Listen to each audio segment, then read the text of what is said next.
a short, yeah, exactly. I did a short podcast yesterday actually with a coworker. Oh, nice. His video doesn't really come through. I have it Oh, unlisted on our channel. Also, I'm you live. can you can list it, dude. I mean, if you want to, and it doesn't matter. I think if people aren't on video, it can still be fun, you know. But yeah, is he Jewish or? No, I have to label him a goyim if I do that. For whatever reason, I don't seem to have video set up for Discord. Why are you not? Yeah. Oh, right. I Oh, have like to actually click our. Um. Oh, that's not what I want. Sorry, buddy. no, not. I'll be sorry. Yeah, it always takes a little bit to set up. It shouldn't. I guess it's just because I don't really do it very often. No, it always takes. I mean, it takes when I stream myself, like it takes me a little while to set up, even though I do it all the time. Oh wow, you're live. Nice. Whoa. The ad for some like Marvel movie that just came up on Twitch has the actor who plays Gustavo Fring in it, I think. That sounds correct. Yeah, I, he's a I, villain or something in it. I, I mean, you would have to be, right? Like, how could someone ever make him like a good guy at this point? He's such a meme of a villain, like just all around the internet. I was just watching a video of him today on YouTube talking about going to the bathroom on a flight and a woman like let him cut in forced him to cut in front of her because she was too scared to go to the bathroom and like cut him off. Oh, She like insisted. He's like, "You know I'm not Gus, right? Like my name's Giancarlo." And she was like, yeah, yeah, I know." Just like she's like, yeah, sure, dude, sure. terrifying. He just gets into the role really well. But yeah, I've also never seen like an interview with him, so I don't know. You know, I'm sure he is a human Yeah, being. he sounds like a very nice guy. Yeah, I'm sure he's quite nice. Oh, they all seem like great people. Like um, Michael Mando, who plays Nacho, Patrick Fabian, who plays. Oh wow, this is cool. We're just in the dark. Yeah. Okay, How's he? actually, it looks like popping the call out made it impossible to find. I That's could always weird. just do. I hope this The isn't. Streamlabs just doesn't find the window when you go to window capture and. Yeah, Oh, well, yeah, I have never done streaming with Discord, so like Discord video chat, but I assumed that that would work. all right. This should be showing.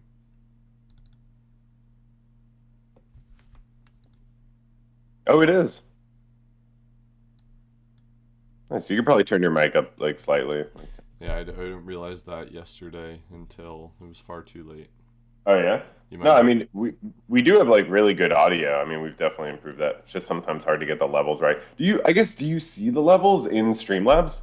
It's hard to like tell with your eye, but you could probably tell because you're coming through your mic and I'm coming through the desktop, right? Yeah, that's actually a really good point. I didn't think about that. Yeah, you can I be like a DJ I'm almost. You doing can that mix. right now. I'm turning you down Yeah. so Yeah. so that we both peak right around the in the yellow. Nice. I Actually, watched it. I just reminded myself. I watched this funny YouTube video compilation of fake DJs, like people pretending they're DJing when the music is just playing. And all the commenters were these real DJs, and they were so pissed off about it. did Skrillex just like make electronic music a thing and like the modern DJ? Did he pioneer that? There's a really good video essay about Skrillex that I haven't watched, but it's by the guy I like called Timba on Toast. And I would recommend it because I'm pretty sure it goes into like all that history from someone who's like I think from like a part of England where dubstep like started or something. But he definitely was influential. I don't know, but I've been listening to a ton of dubstep recently, specifically dubstep remixes of like pop songs. I've been really enjoying like anything. But yeah, I mean, yeah, I don't know. He definitely did something, but yeah, Hmm. I don't quite know. It Okay. was a yeah. There was Nice. there's something we were about to oh, dramas, right. Why don't you watch or Yeah, like dramas? Do you find I sense of yeah. immersion hard to achieve? Like what is that? I don't know honestly. Like I So I do watch, or I did watch Barry. I didn't mention it in the video because I haven't seen season two. Can you spell And that? it's yeah, Barry. It's the one with Bill Hader from SNL, and he's like a murderer, like he's a serial, or he's like a hired killer.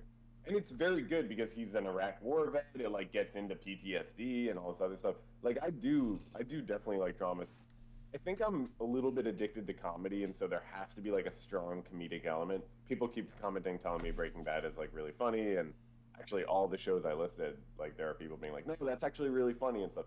I believe it. I'm sure they are like quite, some of them, Sopranos, maybe, I don't know, but Succession for sure. People, I get that. But yeah, I don't know. I don't really have a hard time with the immersion. It's more just like I don't make time in my life to sit down and have an intense experience like that, I guess. Yeah. Is Like, does yeah. that scare, like, is it anxiety about like being emotionally drained from that? I don't. Not consciously. It's more just like I have other things that I tend to do. I honestly I think it's like also being alone a lot to be honest. I think part of the reason I don't watch a lot of movies even is like it would be easier to motivate myself if I had like a partner or like Yeah. a roommate or something and it was like, "Oh, let's watch this." But yeah, I think being alone partly does influence it where it's like I don't feel like doing that. It's interesting. I won't Yeah. watch. I rarely will watch movies by myself. I do Mhm. it from time to time, but I rarely do it. I prefer to Yeah. watch them with someone else, but when I'm watching a movie, I prefer dead silence. I don't want Oh to yeah. talk about it while the movie's going on. I do want to Yeah. talk about it afterwards, but throughout, I Yeah. like to really try to create as much of a sense of immersion as possible. Yeah, I think I'm the same way. I mean, I guess it could be hard because we're chatty creatures, you always want to say something, but yeah, it's much better to be deep into it. Um, but yeah, I don't know if I was gonna pick from the list, like maybe Sopranos would be the first one I'd watch, honestly, because That and The Wire should be the first two. yeah, I've heard such good things about The Wire. It's not really acceptable that you haven't seen that, and I don't mean that as like a that's not like a judgment. I hope it doesn't come off that way. I would say You're stuff dead serious. You're just like, I'm not judging you. I'm just, it literally isn't like sensible. just because it's such a cultural icon, like you're missing I up. know. It's like choosing not to like know who won the election or something. It feels like you just are missing out on the public lexicon. There's like I don't know. a sense of cultural like milieu that I look at you with for not having seen Yeah, The Wire. I know. It's so funny. And I didn't have to go out of my way to admit that I haven't seen the show. I never would have done it in like the early videos. I think it's really good that I waited to For have sure. people like my shit. But yeah, no, I've heard The Wire is so good. I've heard it like really like digs into like important, serious themes and stuff. Like, and I, I'm sure I would like it. I Is am it? also sure Yeah. you'd like it. Sorry, is it what? Is it a little more gun and shooting than Better Call Saul? You know, Because it's yeah, actually kind of funny. yeah, I don't. If you had asked me that like 2 weeks ago, I would have said yes. And then yeah. someone in the Wire subreddit that I actively frequent Nice. mentioned there are only two on-screen gunshots the entire show, and Wow. I don't think they're murders. Wow, that's definitely that. I mean, that's like less than Better Call Saul. Yeah, Yeah. yeah, yeah, And but that's not the sense I got. You know, like I yeah. now that I think That's about it, I'm funny. like, because there's certainly a lot of like pre and post and Right. implied, but as far as actual violence, I don't think much is depicted. A Yeah, little bit certainly is depicted, but yeah. yeah, most of it is implied, which is really interesting. That's really cool. I have to say the creator is like he's got a little bit of the Trump derangement syndrome where like he can't Really, stop talking on Twitter. He's like kind of like the testicle guy, but with Trump. He like that's really worse. doesn't. He just seems like very triggered by Trump, Yeah, and I don't know why I brought that up, but he yeah. Oh, that's interesting. recently came out with a show on HBO called We Own This City Hmm. about Like, the gun never heard. trace task force in Baltimore that were Oh, wow. essentially running a gang inside of the police. That sounds really interesting. Yeah. Really interesting, and I didn't think the show was that great. It was okay, but Yeah. something about the people involved in The Wire, the time it was created, the artistic choices they made, the writing, the Yeah. casting, everything about it, in my opinion, was perfect. And Yeah. it has the same quality that I think you enjoy, which is that it's slow. Yes, that's what it's all about. Yeah. Yeah, I'll have to check it out because I love that. I mean, that's obviously one of my favorite. That's like my favorite thing about Better Call Saul, and that's the main thing that holds me back from like being super excited about Breaking Bad. Is I just get the sense it's not as slow. It's like It's not as slow, but it's still slow it's at the still pretty beginning. slow. Yeah. Fair enough. Yeah. Breaking Bad was not a popular show when it first aired on AMC. It wasn't until it Yeah. hit Netflix that it actually gained popularity. Oh, that's interesting. It kind of Yeah, I had the remember. Yeah. go ahead. Oh, sorry. Go ahead. No, like I remember it being out, but yeah, I don't remember how popular it was or It anything. it had Yeah. the Game of Thrones effect, another cultural icon that you're somehow missing out on. But uh, that one I'm less adamant. Like, oh, you have to watch this, bro. Like, But no, I it's like think also like not a drama, right? Like I realized after I no. included some of the things I included are not like dramas, but yeah, It's yeah, like an epic. I don't know what to yeah, call it. It's like yeah, a yeah, what happens when you throw tens of millions of production value at a show. But yeah, anyway, a lot of these things were like not very popular when they first came out. And actually yeah. Better Call Saul has declined in popularity where Breaking Bad increased over time. Wow, that's surprising because it seems really big. Maybe it's my social media bubble too, because Twitter knows to keep showing me Better Call Saul things, so it looks like everyone's talking about Better Call Saul. But Yeah, that's not what yeah, the viewership ratings show. The Better Call Saul subreddit is apparently like going through withdrawal because of oh the hiatus, yeah, and so they're yeah. just like making graphs and showing statistics on like Oh a wow. bunch of stuff Better Call Saul, like making their own content, I guess. That's great. Yeah, I've definitely checked out the subreddit a bunch. Yeah, it seems like a good place. Yeah, the Sopranos is definitely something that you have to watch. Yeah, and like I know therapy is like a main feature of it, so it'd be cool to break that down or think about that. Something that I thought about the last time, not the last time we talked, but a while ago. You and I started to talk about, or I started to broach the topic of black culture, whatever you want to put that in brackets around. And you didn't want to talk about it because you didn't think that we had grounds to discuss something that we weren't part of the identity group of. Is that an accurate summary? It's more like I don't think we know anything worth saying about whatever. I don't For what reason? yeah. Like, how do you know that we wouldn't have something Because the useful way to to say? get knowledge about something like this is through identity. So Like it's not lived like experience, you mean? yeah, but it's not like that would apply to every subject. That's It's where I like was going. yeah, no, because it's culture and like you like so your identity does it's like your root into that thing. So it's like how you gain knowledge of that thing.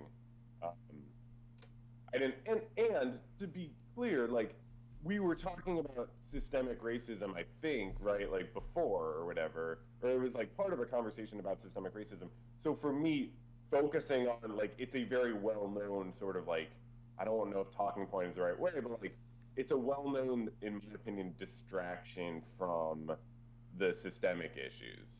So it's that I don't think we have knowledge about it, and I'm like I don't like where this is going. I've seen this before, type of thing. I don't like I don't like this line of argument, you could say. I But think there's a lot of different topics that we talk about where you could probably cease the conversation just with the same sort of like backstop of I don't like this talking point because of what it it implies that the rest of the points are invalid or something to that sure. effect. I apologize if I bastardized that, but I, No, I think it's the combination of that, and I don't think we have anything worth sharing. what about like we've talked about global foreign policy and Yeah. like the Israel-Palestine conflict. I think we've talked about that one. Maybe not. If we haven't, we Yeah, should. yeah, But we should. No, I think we have a little bit, but yeah, like, do we like? I don't know. Yeah, like we also don't know that much about that stuff too, I guess. So, but you it seem to have feels this. yeah. Sorry, go ahead. Go ahead. I No, it just interrupted feels you. less objectionable. like it feels like, yeah, we have the right to have our opinions about this, but like to have your opinion about like, yeah, like other people's culture is just, it doesn't feel, I don't know, it's hard to explain, I guess, why it feels wrong. But I mean, do you have things you feel like you do know and I'm like discounting? Well, I guess you do, you must feel that way because, Yeah, I yeah, obviously I wanted yeah, to talk about the. I think it's an interesting thing to talk about with you. Yeah, I have ideas, yeah, I have thoughts. I don't. I'm not necessarily saying that I'm like an authority on the subject, but we talk of about course, plenty yeah. of shit that we're not I know. authorities in, just because we. It's interesting in the process. Yeah, Um, yeah, that yeah, I don't know. I just want to revisit it and yeah. maybe like poke at you and say like, are you sure you're being logically consistent across all topics and schema? Because I think that we probably do a lot of the stuff that you said, oh, we shouldn't do that for X reason. That's what I was Someone getting commented, push back harder. This isn't fierce at all. at. Um, Fuck hey, you. How about that? How's that for pushback? I don't know who they're talking to. Like, look, I'm telling you, I don't have anything worth sharing about Black culture. I don't even know if that's a coherent concept because there are so many different types of Black people and African American people. There are just so many different types. So I don't have anything worth sharing about that. Um, and I think that the stuff that you have that's worth sharing, you've like learned from people who are presenting a biased opinion. And I know that's like fucked up to say because I haven't like picked your brain about everything you think about it. That's just my assumption and my opinion is like people focus on this cultural stuff to avoid the socioeconomic stuff. And I'm not saying you're doing that, but I think the people who talk about the stuff that you've heard, whether they're black or white, because I understand you've listened to black people. It's you haven't just listened to white people talk about this stuff.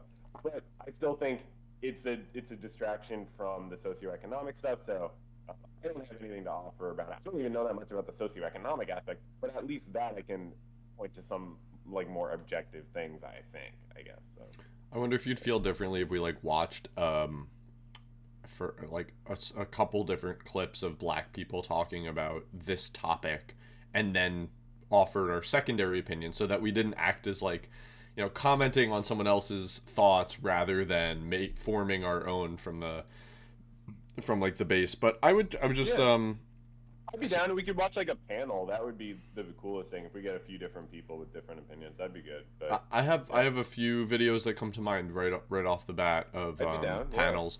But you were saying that you think that it's possible that I have my own biases from some of the sources that I listen to. That you can just say it's Ben Shapiro of like.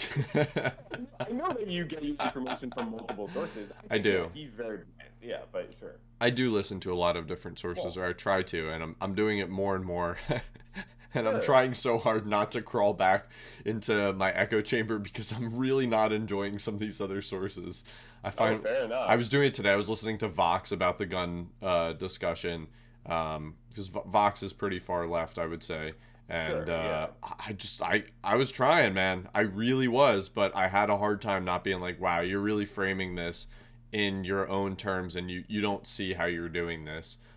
Just like a Sure. lot of base assumptions. Anyway, Yeah. what I wanted to try to say was that is Yeah. it possible that you have your own biases from people that you listen to or whatever sources you've used to create your own opinions that are leading you to think, oh, we shouldn't even talk about this subject because we don't have X lived experience? You know what I mean? Yes, and I certainly have my own bias. Like, I just want to be clear. It's two things. It's yes, we don't have the lived experience, but it's also like I know where this argument. I know that I get this argument. I don't think there's anything for me to learn about it. I don't like. I get the argument to emphasize the cultural aspects, and I think it's wrong in a very meaningful way because a lot of the cultural things that anyone could point to are grounded in material things and are influenced by material things, poverty, systemic oppression over many years. And I don't. It's like only looking at like the icing on the cake or something, Hmm. and it's like it bothers me for that reason. So it's that I don't think we have anything really meaningful to offer to the conversation. That's a good thing to talk about, isn't it? What you're touching on. Yeah, Like, yeah. I guess I would have preferred back then. It's easy to talk about with this clarity, but I would have preferred that you had pivoted the conversation into that, what you're talking about Yeah. now. So then we could have dug it like, okay, tell me like more about how you see that structure of like, this is the icing, this is the core of Yeah. the issue, and we're somehow like avoiding it by just talking about that surface level. That I would have found interesting to talk about. And that's definitely on me because I'm not as like I wasn't just upset with like the whatever the biases that you were saying or whatever because I do not have my own biases, but I was also bothered that I don't have necessarily the information I wish I did.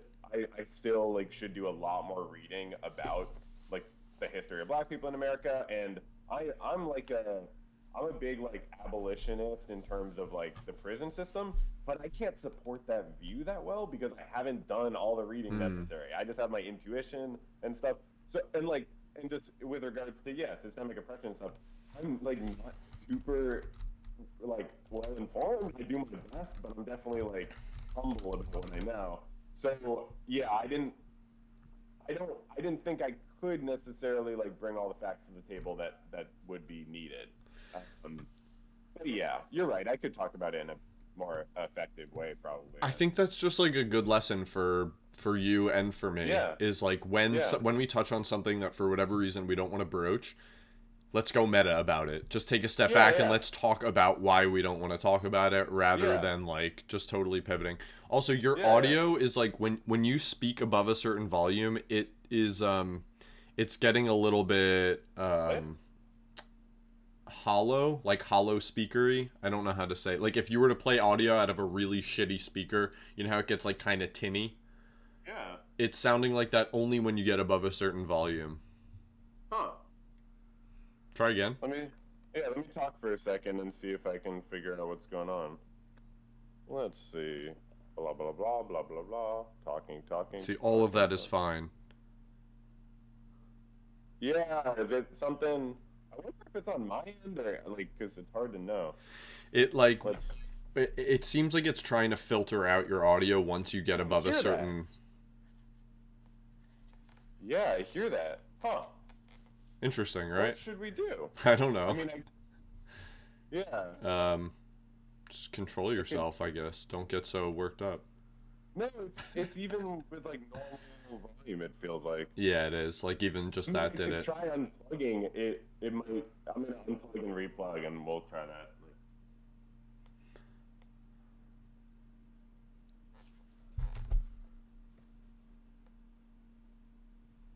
So strange. Has it been going like that the whole time? It has. Yeah, it's just it hasn't been like really that. Important. Okay. I'm not saying that I don't think your audio is important. I just. Yeah. Do you see anything in Streamlabs different from how it was set up previous times? Or no? I don't. Yeah, that's strange. Yeah, I'm still playing. No, I haven't changed anything about the source audio. Let me look in Discord really quick. It could be look at your like maybe attenuation isn't the right setting, but there should be a series of different audio input settings that you can change. While you're doing that, I'll tell you. Oh, hold on. Oh yeah, okay. Voice activity. If it's on input mode voice activity, does that mean it's like turning off when I'm not talking? I couldn't tell you. Let's see. Let's figure this out. Talking. Try to get loud. Input mode voice activity. Automatically determine. Okay, wait. When Maybe others this are is better. talking, so that you don't. Yeah, this might be better. Hold on. So wait, talk for a sec. I can't talk about it. Oh man, okay, I gotta hold on. I'm messing with all my shit here. Output. I am going to There we keep go. talking, speaking, saying things, articulating words, Yeah. Now I'm dictating. talking loudly to test the audio. That sounds better. Yeah. Oh, it's a little bit weird still, huh? No, I don't hear anything wrong. Okay. Okay, so yeah, check. Yeah. Oh, okay, just did it again. Yeah, it's weird. Um, huh. I don't know what's different because yeah, I have it on my mic. This isn't the quality content the people deserve. I know. We're gonna lose our hundreds of viewers. Yeah, let's see. How about input sensitivity? Is that better? Input sensitivity, microphone. What are your thoughts on Louis C.K.? I don't really like. I haven't watched his recent stuff. Like, you don't think he's funny, or you don't like him as a person, or I both? mean, I don't like. I don't. I haven't like tried to find him funny. Um, Because hang you're on. afraid. You're afraid you will. No, I'm not afraid I will. I didn't like necessarily like I don't like his like edgy like no one can handle my edgy humor like persona that he's sort of adopted. Um, I think it's weird, and like I think he's mischaracterized the stuff he did uh, since apologizing, sort of walking back his apology, and um, I don't like some of his jokes. I think they're in really poor taste. Making fun of school shooting victims. Um, yeah, I think it's horrible taste. I see him as like a very sad old man who's just like cling on to any sense of relevance. And so yeah, I have not the slightest interest. But was his recent special good? The one he won fucking Grammy for or whatever? Haven't. I don't think I've watched it or heard it. Okay. Um. Wait, I'm gonna get a quick coffee refill. I didn't start with a full. Okay.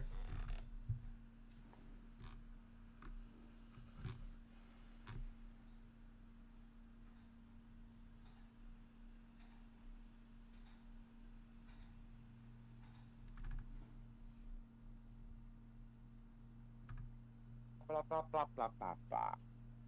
Well, if the audio keeps being an issue, we can next time we can stream on. I can do the streaming, and we'll see if that fixes We it. could That would be stop fun. right now and do that. I think it might be fine though. Do you want it? I don't care. I think it's fine. I kind of have like a disdain for viewers. I think. I want them to suffer. Yeah, yeah. No, I honestly think I'm coming through pretty well. I could be wrong. Um, why? Yeah, why do you ask about Louis C.K.? Just curious, or I was gonna do two different things. He. Oh, okay, yeah. I wanted to listen to a clip of something that he's in. oh, He's on a podcast of some guys, and they just like talk. Apparently, Louis C.K. is a big history buff and knows a lot about like the U.S. presidents.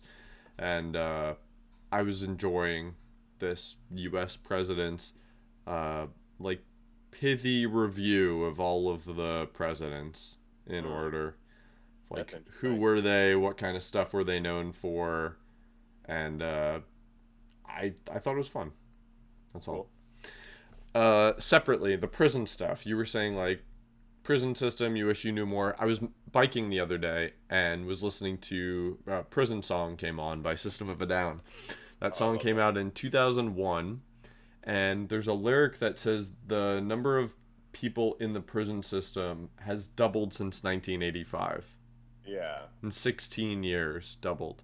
I'm gonna guess the population didn't double in 16 years. yeah, yeah, That's quite a statistic. It made me yeah, really think about like what the fuck? Like yeah. how, did the people change? Did the policies change? Both? Right.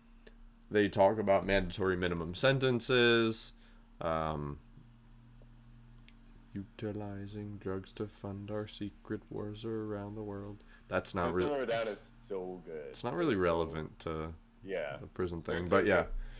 Yeah, I mean it's crazy. I just think it's poverty that mostly influences people to end up in prisons. I think it's like an overflow like jail like a just yeah, a place for people who are poor essentially. I think that's a really inaccurate oversimplification. I think that there's A elements of simplification. truth to it, yeah, but I Yeah. think that that only if you were to give this population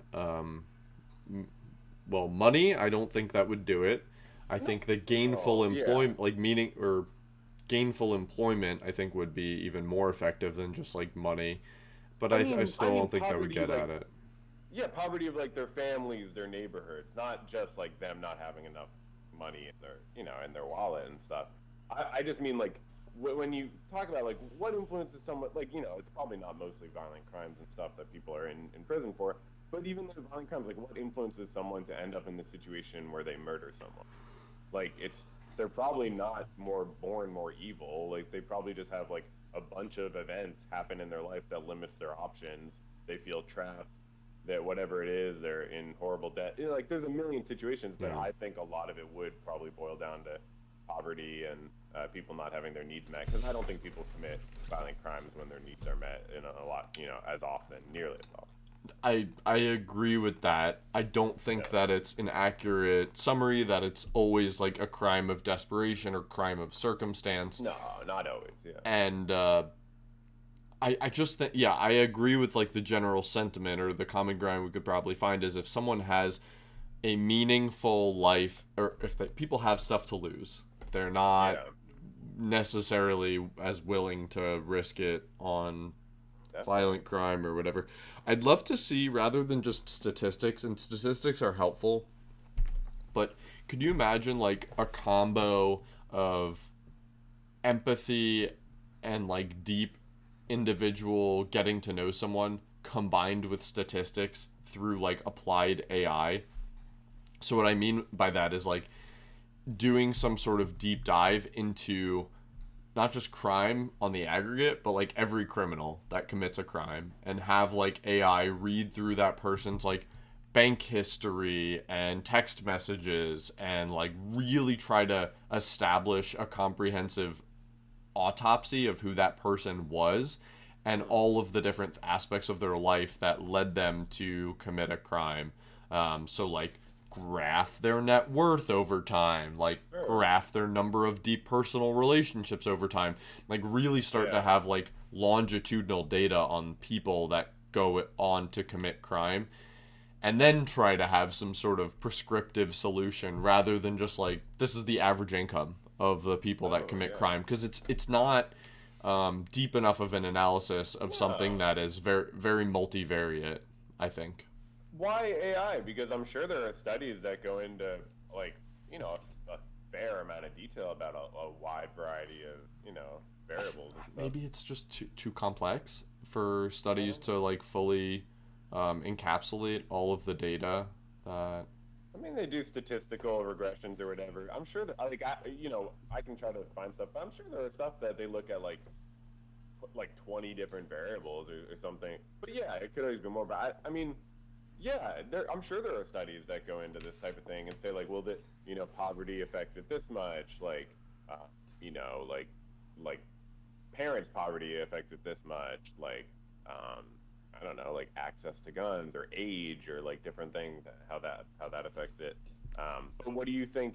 But as far as the prescriptive solutions, that's just like a whole, yeah, that's like a whole nother step that it's like never gets taken really. I mean, or it's uh, I don't know. It's a lot of people just are not invested in like wanting to rehabilitate people. A lot of people don't believe that people can be rehabilitated or improve their behavior. It's a complex um, it's a sensitive topic, that's for damn sure.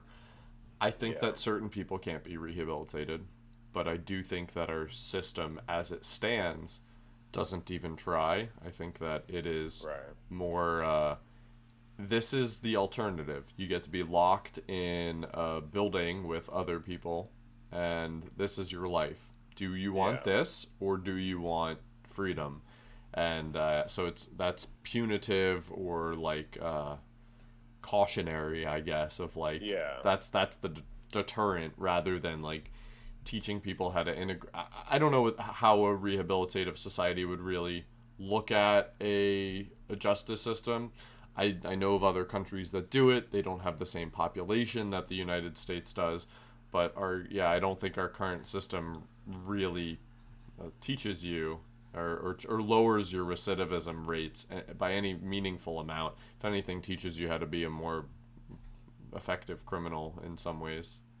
Yeah, and I know people point to like for-profit prisons a lot, and I think pointed out to me, like that's a very small percent of the prisons. But I don't know how much I think that matters exactly because I think things don't have to be like for profit specifically to be invested in their own maintenance, just for a variety of reasons, like sort of cultural inertia and just getting used to like this is how we do things, but also just like even nonprofit organizations like people get paid, people make their living working for nonprofits, and it doesn't, just because they don't make a profit doesn't mean they're not invested in sustaining that thing they're used to. So whether it's people running the prisons or politicians supporting the prisons, you can look at how many new prisons have been built, and yeah, and that's like people make money building those. Yeah. Yeah, Contracts. contracts go out. Yeah, for sure. Yeah, Politicians get to give contracts out to perhaps. that's like that's why people become politicians is to give contracts to rich people and get kickbacks. Or that's why a lot of people probably enjoy being a politician. Someone pointed out that Dianne Feinstein, the Democrat, like old Democrat, she's spent 50 years fighting for. It was a few different issues. It was like abortion access, like gun, like gun control, and like one other thing. She's accomplished none of them, and she lives in a $1 million mansion on Lake Tahoe or something. And it's like that's I think how politicians succeed is by not accomplishing anything but just sustaining themselves. So maintain the status quo, maintain the status. Yeah, I very much so believe that our ruling class, whatever you want to call them, are a series of like, is plutocrat the right word? Yeah, I think so. I think it is. Yeah, they are deeply financially, socially invested in maintaining a two-party system that looks just like the one today. I mean, that's the way that our incentive structures align, such that that ruling class will stay that way. Ideologues don't succeed more often than people who toe the line and appease their constituents. It's just like the system's kind of working as intended. I have a lot of ideas of how to change that. They're not popular or palatable, but well, limiting terms would be good. Maybe it could be. I mean, limiting money that people can give to politicians, I think, is good. I mean, well, it's probably my least libertarian viewpoint. Is I think I agree with you. Is because it is a free speech. How is that not libertarian? Like, I get that it's regulation, but it's limiting the government. Okay, yeah.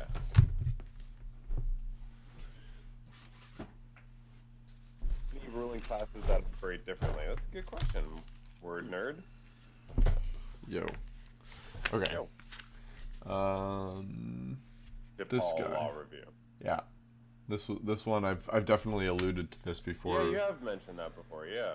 Citizens United and corporate political speech. Did the Supreme Court enhance political discourse or invite corruption?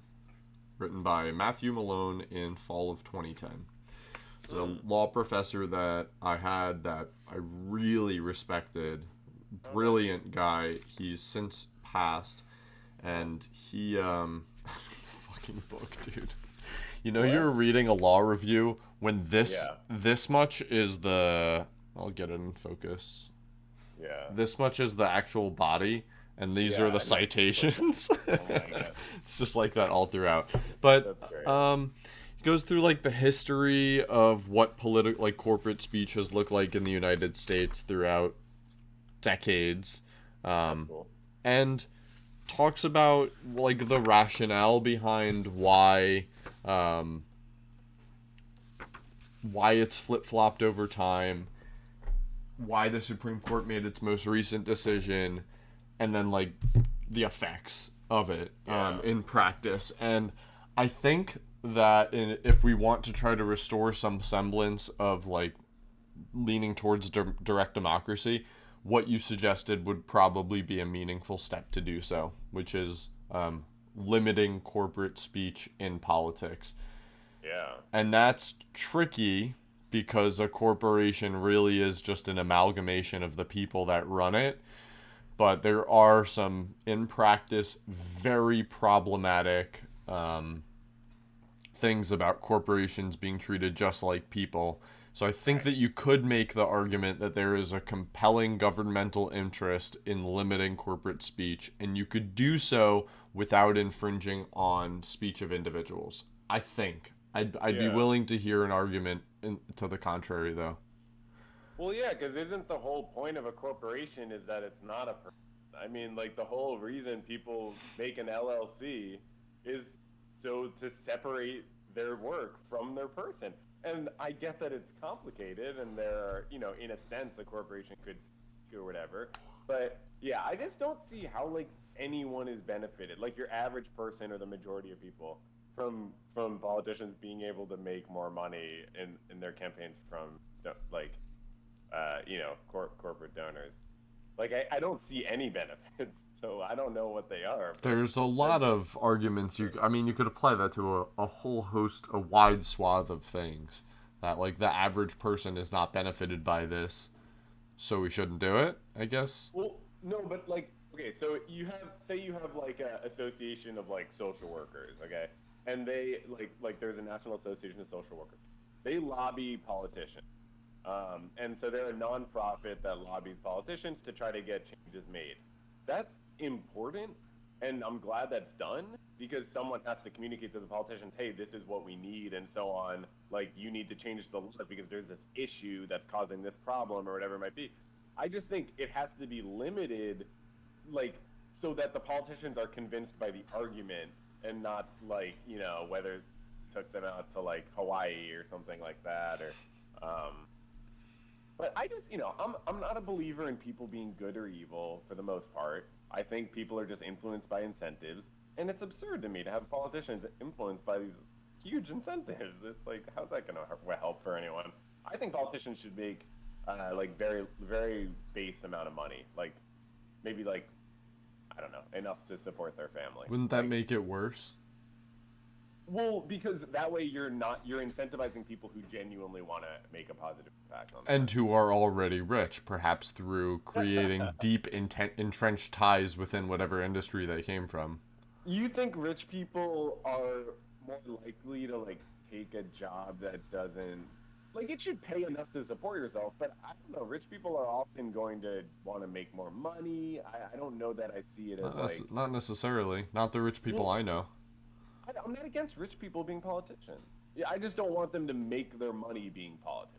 Okay, the people who make their money being politicians are not doing so from the Congress salary of like 150 or whatever it is. For sure. And that's not, the Congress salary is not, you're right. It's not the influence peddling. They're trading in actual like monetary capital for political capital, and that can be scaled up dramatically, perhaps. I've heard a good argument of like the congressperson should make the median income of their constituents or something like that. Well, they should definitely get the same health care as their... Yeah, what the fuck? Yeah. And be subject to the same SEC laws. That would be cool. Oh, yeah. Yeah, all that stuff. There's so much that could be reined in, and there's so much, like plaque in the government. Like, so much, like, built up, like... it doesn't change. So this was one of the things I liked about, or was anxiously happy about Trump's presidency when he first started. I was like, honestly, I was really hopeful, and I know that people scoff at that now. I get it, but there's something exciting about someone who isn't a lifelong politician who's potentially willing to shirk a host of social and political norms just because it's what they think is right. And frankly, that still is a lot of the appeal of Trump today. A lot of people seem to mistake that for, racism, I guess. The fact that he's not a politician is charming. It's separate. Well, anything with racism, he has a history of racism. Like, in his... Dude, he's 80. He's a white man in his 80s, like, or almost 80. What do you expect? Yeah. No, and I think his like grandpa was like in the KKK. Like his like even when that's not true. Like he grew up with a racist dad, and they would go around and be racist. When did redlining end? I don't know. Like I think the 80s. I think the Yeah. 80s is like documented when it's over. Trump's Yeah. been a real estate developer, as was his dad, for Yeah. Yeah. decades. It's been proven in court that they would make a mark on people's like tenant applications if they were black. And anyways, like so yeah, the racism is totally separate. But like to your point, I completely get that. And him being an outsider is not like but that's the thing. He kind of wasn't. Like he partied with like the Clintons and Yeah. everything like his whole life. And so he's kind of not an outsider. But I think more importantly, because he still has the outsider vibe, but more importantly, it's like, and yeah, so he goes into presidency. He says, "I'm going to cut regulations. I'm going to cut one regulation For every two, yeah. Or Right, no, other way around. other two." Yeah, exactly. And so to me, that's like, okay, I don't know. Like, I hope you're not literally going to do that because it doesn't probably work that way. Whoa, whoa, whoa, whoa! We needed that one. Hold on, don't erase that one. Yeah, it's like I don't know. But more importantly, I think you like a politician's just like a representative of their interest or of the people who are supporting them and the people who are gonna be influencing them or are connected to them. And so I looked at him and I was like, well, sure, he's gonna cut regulation, but it's not gonna be to help the average person. Probably, it's gonna be to help like a lot of his rich friends. I don't think it's fair to just assume that because he's wealthy or something. But just looking at him and hearing what he said during the campaign, it's like he doesn't sound like he actually knows how to make things better. It sounds like, and the deep state is a real thing. Like that's what we're talking about, like the entrenched sort of buildup and stuff. But I just like I wasn't like I don't think I had never had confidence that he was gonna meaningfully change that. Just because hate some of the people and stuff. There were things that he said that indicated that he might. For example, when he was on the campaign trail, and I think he was making certain accusations of Hillary, of the litany of them, someone asked a question, I don't remember the exact context, I'd have to find this, but of like, does this type of influence peddling happen, where like you are giving benefits to your friends, or you're like giving donations to a campaign in exchange, like quid pro quo, off the record type stuff. And Trump openly was like, I've done that. Like, I've donated to the Clintons for that exact thing. And so that kind of transparency is really refreshing. I mean, the fact that people glommed onto that is an indicator that like the American public is primed and ready for this sort of change from an outsider. Yeah. Maybe we find someone that isn't Trump. I think there's some other options, but it's fascinating. Like Andrew Yang could have been that guy, perhaps. And no, you don't think so? Yeah, I think so. Well, okay. I just want to separate like admitting that you do the thing. I agree. That's very good. That's transparent, and I'm not surprised that wins people over because that's like genuinely a cool thing to be that open and for sure. At the same time, does that mean that he wants to even change the thing? Drain the swamp. Yeah, but do you like? I find it hard to understand how you believe someone like him is gonna do that. I guess it just desperation. I think it's just desperation. Like what else is gonna happen? But it's to me it was like the racism was also baked into the campaign because it was the first thing he did was say like we need to build a wall and keep out like Mexican people. I don't see securing your borders as something that's racist. Yeah. I think the wall was a moronic idea, but I don't think that building a wall to secure your nation's borders is racist. So forget the racism for now. That's a good example of what we're talking about, though. I'm not a big secure the border person. But if you are, and you hear that, you're like, okay, he's a secure the border person. That's good. But then you hear the idea, and you're like, he has no idea what he's talking about. A wall is just a symbol, just like draining the swamp is just a symbol and stuff. So it's like, that's my point is like, I get the appeal, of the various appeals that he brings to the table, but I don't get thinking he could actually accomplish. Because, the wall's such a good example. He was, first of all, blatantly lying when he would be like, this much progress is being made, blah, blah, blah. And, but, it's a wall. It's not gonna do anything. Defeated by a $15 ladder or a rope. exactly, and it would be like if I had a client and they were like, I have a really big like drug problem, so I'm gonna just like delete my drug dealer's number from my phone, but I'm gonna just like still hang out with a bunch of people who do drugs or something like that. It's like Yeah.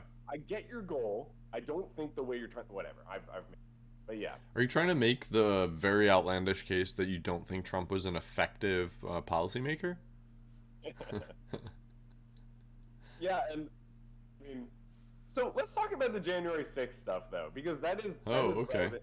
Yeah, and that's very relevant. I'm curious how you feel about it because there have been times we talked about fascism before, and I think it rubbed you the wrong way. Or certain things you were like, maybe people call it fascism when it isn't. Mm. But Yeah, I that wanted to, for sure. yeah, which I can certainly agree. People throw around the word, but I wanted to mention it in light of January 6th because does that give you any like fascistic vibes? The whole January 6th thing, like, or not so much? I I don't guess. think so. Um, it depends on what you're referring to, but if the crowd was attempting to impede the congressional process of certifying an election, yeah. That's Uh, what I mean. Yeah, oh yeah, from the yeah, crowd, sure, yeah. yeah. Like the Like, people who yeah. That actually whole went into the Capitol building with zip ties and whatnot, fuck yeah. but yeah, that for sure, and even just the broader like wanting to install their guy in power when against the Y- democratic system stuff. Yeah, yes. yeah. Well, yeah. I'm glad to hear you say that because I do think even though fascistic or whatever is overused, it does exist in just like smaller ways maybe, or in maybe like fascism exists before it takes power or even when it's not in power. I think. Um, but yeah, I don't know. What did you think about the January 6th hearings? I actually didn't watch them. Me neither. Fuck that. Yeah, I got I better have no shit to do. interest. If you watch that and not Breaking Bad, I would come over to you and hit you. I just don't have January, time. January 6th live when it happened. Oh, did I you? was like, yeah, I was like, I didn't have many appointments that day, so I was like watching live. It's not a good look. Yeah, That's for damn sure. Okay, my only like thoughts about January 6th, as succinctly as possible, it was really ugly. I'm not surprised that there was a group of a few hundred or thousands of people that could be deluded into such line of thinking. That's not surprising to me at all. I think that Trump did not do all that he could or should have done to stop people from being violent. There was a few hour yeah, gap in between his perfectly legitimate, peaceful speech and actual violence being done, which he okay. sat on his hands.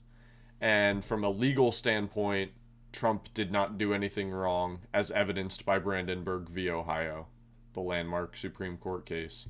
Yeah, I'm not going to argue like a legal argument. I mean, I do think he talked about like fighting and stuff in the speech, and He didn't he he say? didn't mean literally fighting. If you I listen to know, that in context, okay. I know, but that's that's quite a word to use in No, it's that not. situation. It's like the way someone would say "fight for our rights." They're not actually calling for violence. Yeah, but didn't he say like we're gonna go to the Capitol also? Like, Yeah, yeah. and didn't he say peacefully? Oh, did he use the word peacefully? Yeah. Yeah. Well, that's good. I didn't know that. And I'm not saying I'm definitely not trying to make a legal argument, but to say he didn't do as much as he could to stop them, he did. He did almost nothing. Like saying I peacefully. agree. As he Yeah, he sat did on his nothing to stop. hands. Yeah. And he tweeted liberate these states for weeks and months, and he was always from the beginning, really, from the very beginning of his presidency, always willing to like sort of his own theory about how things were Yep. working. And the crazy thing is, a lot of those people at January 6th, like, were very normal people. They could be your doctor, Mm-hmm. they could be like someone you run into and like you would never know. Like they're just very normal people. Some of them are total extremists for sure, in like like a right wing militia, but like the majority of them were probably very reasonable, like or normal people. I don't know Um, if this is yeah. me being like tricked by the Joe Rogan apparatus or if there's like truth to it. I haven't done my own research, Okay. but it at least turned me onto it. Yeah. Allegedly, there were a number of like undercover FBI people like there that were inciting this, as in like I would egging look it that up. on. I would Yeah, look that up. I'm Yeah. I'm curious about it. That sounds to me like total bullshit, to be honest. Yeah. I would definitely look that up because people say those types of things to not give accountability where I think you. And I'm not saying it's all Trump's fault at all. It's a way more complicated thing. Um, yeah, it's really not all Trump's fault, and I think there's a lot of factors that influence this type of thing. A lot of people who benefit from this, type of chaos, so on, but not the majority of people, and that's why you can actually see so many people in the country be like January 6th was bad, even like Republicans and stuff.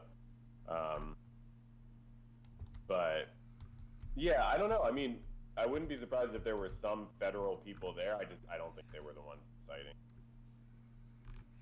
Guess, man, I need. PolitiFact says it's false, so it must be false. Okay. Yeah, I'm mostly yeah. kidding, because Oh, okay, right. Well, yeah, no, look it up. I mean, I'm not gonna offhand, say it's false, but it sounds like the type of thing that Joe Rogan should not speculate about, and part of the reason I don't like because when you have a platform, you actually shouldn't speculate about stuff like that. In I my don't agree. opinion. I don't agree. I don't see that he gets this like sense of duty just because a lot of people listen to him. He has Really? been. I really don't. I think you and I see this so differently. Not at all. And no, I really don't. I don't think that he has some sort of like duty not to say what's on his mind or legitimately to ask questions. He constantly says, "I'm an idiot. I don't know Sure, anything. You should listen to people that don't agree with me. sure. The best way to fight bad speech is with good speech." All of Yeah, those things are like, I think, exonerate him from some semblance of like having whoever he wants to platform or put on his podcast. I think all of yeah. that is perfectly fine. He's like clearly a conspiracy oriented, not like science trained guy, literally Yeah. just having fun. Like, It's entertainment. It's like just a fun, but like at a certain point, like, would you think it's wrong for him to say definitively like the January 6th was started by Antifa and like the FBI or something? If he said that I think it definitively? would be a factually incorrect claim, but I don't think it would be wrong for him to say that, Okay, you don't think that like, like morally. would that go against his responsibility or no? Because I get if you're saying he doesn't have the responsibility to like always say like correct things. He can speculate. Like it's fun. It's all about like having different theories and stuff like that. I wonder where the line is. Like, do you think he has the responsibility to not like actively spread misinformation, like concretely, or No. no? Okay. I'm just saying the moral responsibility, not like legal or anything. Like, you wouldn't be like, oh, that's wrong. If I put misinformation in my videos, you would probably call me out and be like, "That's bullshit. Like you're wrong about that." I But do. you wouldn't. But you wouldn't think I'm like going against some amount of responsibility that I have. I don't. No, I really Okay. don't. It doesn't I don't have that same sensibility of like carefully curating content such that you're not accidentally putting something out there that could like cause harm. I Yeah. really have a pretty strong like free speech bent there of if you're not inciting violence, you don't have any sort of moral duty not to say something. I may not like Yeah. Yeah. it, Yeah. but I don't see some like semblance of morality able to be applied to it. Well, first of all, we have 5 viewers right now. We got some chat, which is dope. Okay. Some very nice people. And I want to switch to a different but related subject, if you're Okay. down, Yeah, go because for it's it. about free. It's about free speech. Wait, what did you say? Okay. So, uh, and just the last thing about that is, I think when I'm saying responsibility and you're saying responsibility, I almost think we mean it slightly differently. Like, or like you take responsibility in a way that, like I mean it in a lighter way or something. Like he has that responsibility in the sense that like if I have a cat, I have the responsibility to feed the cat or something like that.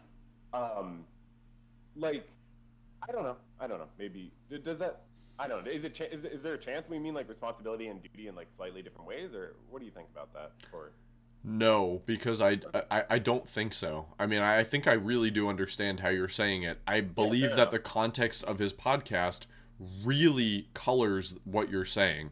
And the Yeah, fact that he self identifies his own podcast as a bit silly, entertainment oriented, on the yeah, fringe of exploring ideas and being more interested in um, I would say creativity and new stuff, like being on the cutting edge, if you will, sure. prioritizing that over factual claims. I'm cool with that because it's contextualized. If he were Right. identifying his platform as a news organization and then he were doing that, yes, I would say he has a moral obligation not to do that. But in the Yeah, context of the Joe Rogan experience, of it's every time you open it up, it's him with a third eye of like clearly this yeah, is yeah. like this isn't meant to be taken seriously all the time. Okay, Right. that's fine. And my response to that is like that difference that you're pointing out matters in my opinion. Like how it's framed matters because of how it affects the viewers or the listeners, right? Like if it's framed as like factual, this is news, it's even worse because it affects the viewers more as misinformation, right? Hmm. It's like it spreads more misinformation that way. If it's framed as like this is entertainment, it does spread way less as misinformation for sure. So what I'm trying to highlight is like the consequences is very important, probably more important than the intention.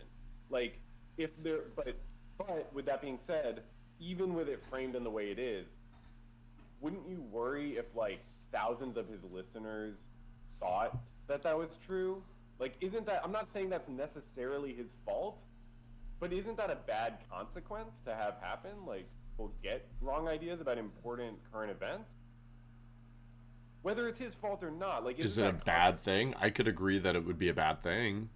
Yeah, I just see it as a bad consequence, and whether it's all his fault or not is a fair question. But could he be doing more to prevent a bad thing? I mean, I don't know, but yeah, it's whatever. You could always hold people to higher standards or different standards.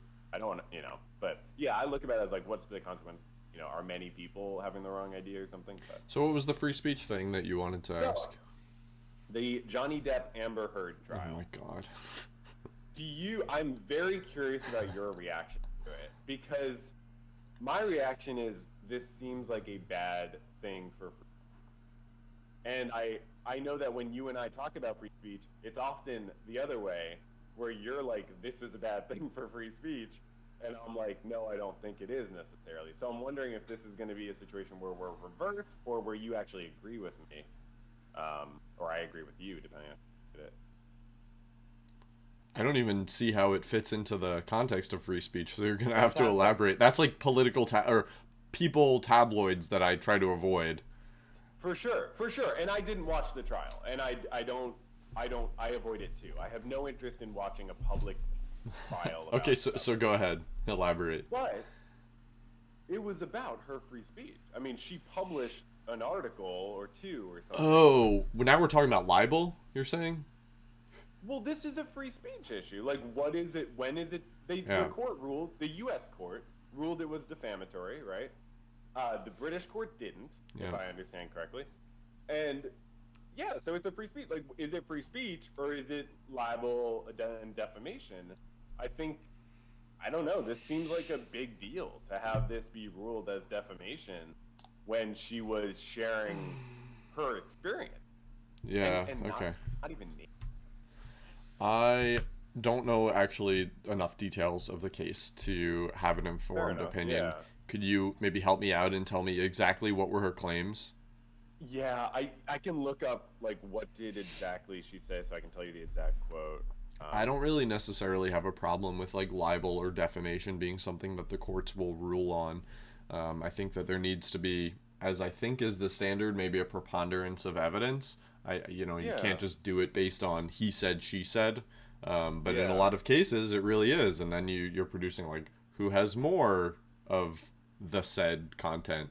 I don't Yeah. necessarily see it as a free speech issue because it's not in the context of criminal liability. It's in the context of a civil complaint between two private parties. It's not the I don't same see how thing. that matters. I mean, I think the question of whether something's libel or whether it's not is inherently a free speech thing, don't you It's think? not. It's not though. Free speech when at least the way I see it, when I'm talking about free speech and when I Yeah. really take a strong view in favor of free speech, that's specifically First Amendment protection of freedom of expression, speech in the context of freedom from prosecution from the government. That's the context that I really think of it as extremely important in. Sure, sure, but like I don't know, it's a broad concept and I think this definitely falls into the category like if just to go to an extreme, like if we lived in a world where like you couldn't say anything about someone without them filing a civil suit against you winning. Hmm. Like that would be a serious free speech issue. I'm not saying we live in that world, but wouldn't that be a free speech issue even without it being a criminal thing, even if it was just a civil thing? Wouldn't we be like our courts are bad, we need to change that, type of thing? Perhaps. Okay, yeah, I'm not. It could be a different type of free speech, but I think so. So here's what she said. It was a 2018 Washington Post op-ed she wrote, and in it it's titled "I spoke up against sexual violence and faced our culture's wrath. That has to change." So it was that, and I think another thing where she's talking about her experience, and so he sued her for defamation. I don't actually again, I'm not an authority on this. I didn't watch the trial. But my understanding was she didn't even name him, but it was just understood that she was talking about him, which seems to me bizarre. So I have a hard time even understanding whether I'm right about that. But yeah, I guess it's scary to me to think of like she can't share her experience because why? She was not like the perfect victim. Like she was, if she was abusive herself, like which I don't even know if you can technically call it abuse when someone's being abused. But but yeah, I guess I find it very strange that someone can't talk about their own experience with someone else without it being definite. I mean, Because there's a difference between doing it publicly and privately, I think yeah, is like the why can't you meaningful publish your, distinction. like I don't Because know. you're doing it for a reason, right? I mean, like there is intent behind that. It isn't just like it's not the What's the same. intent? Well, it's not the same as her sharing that experience with a therapist, right?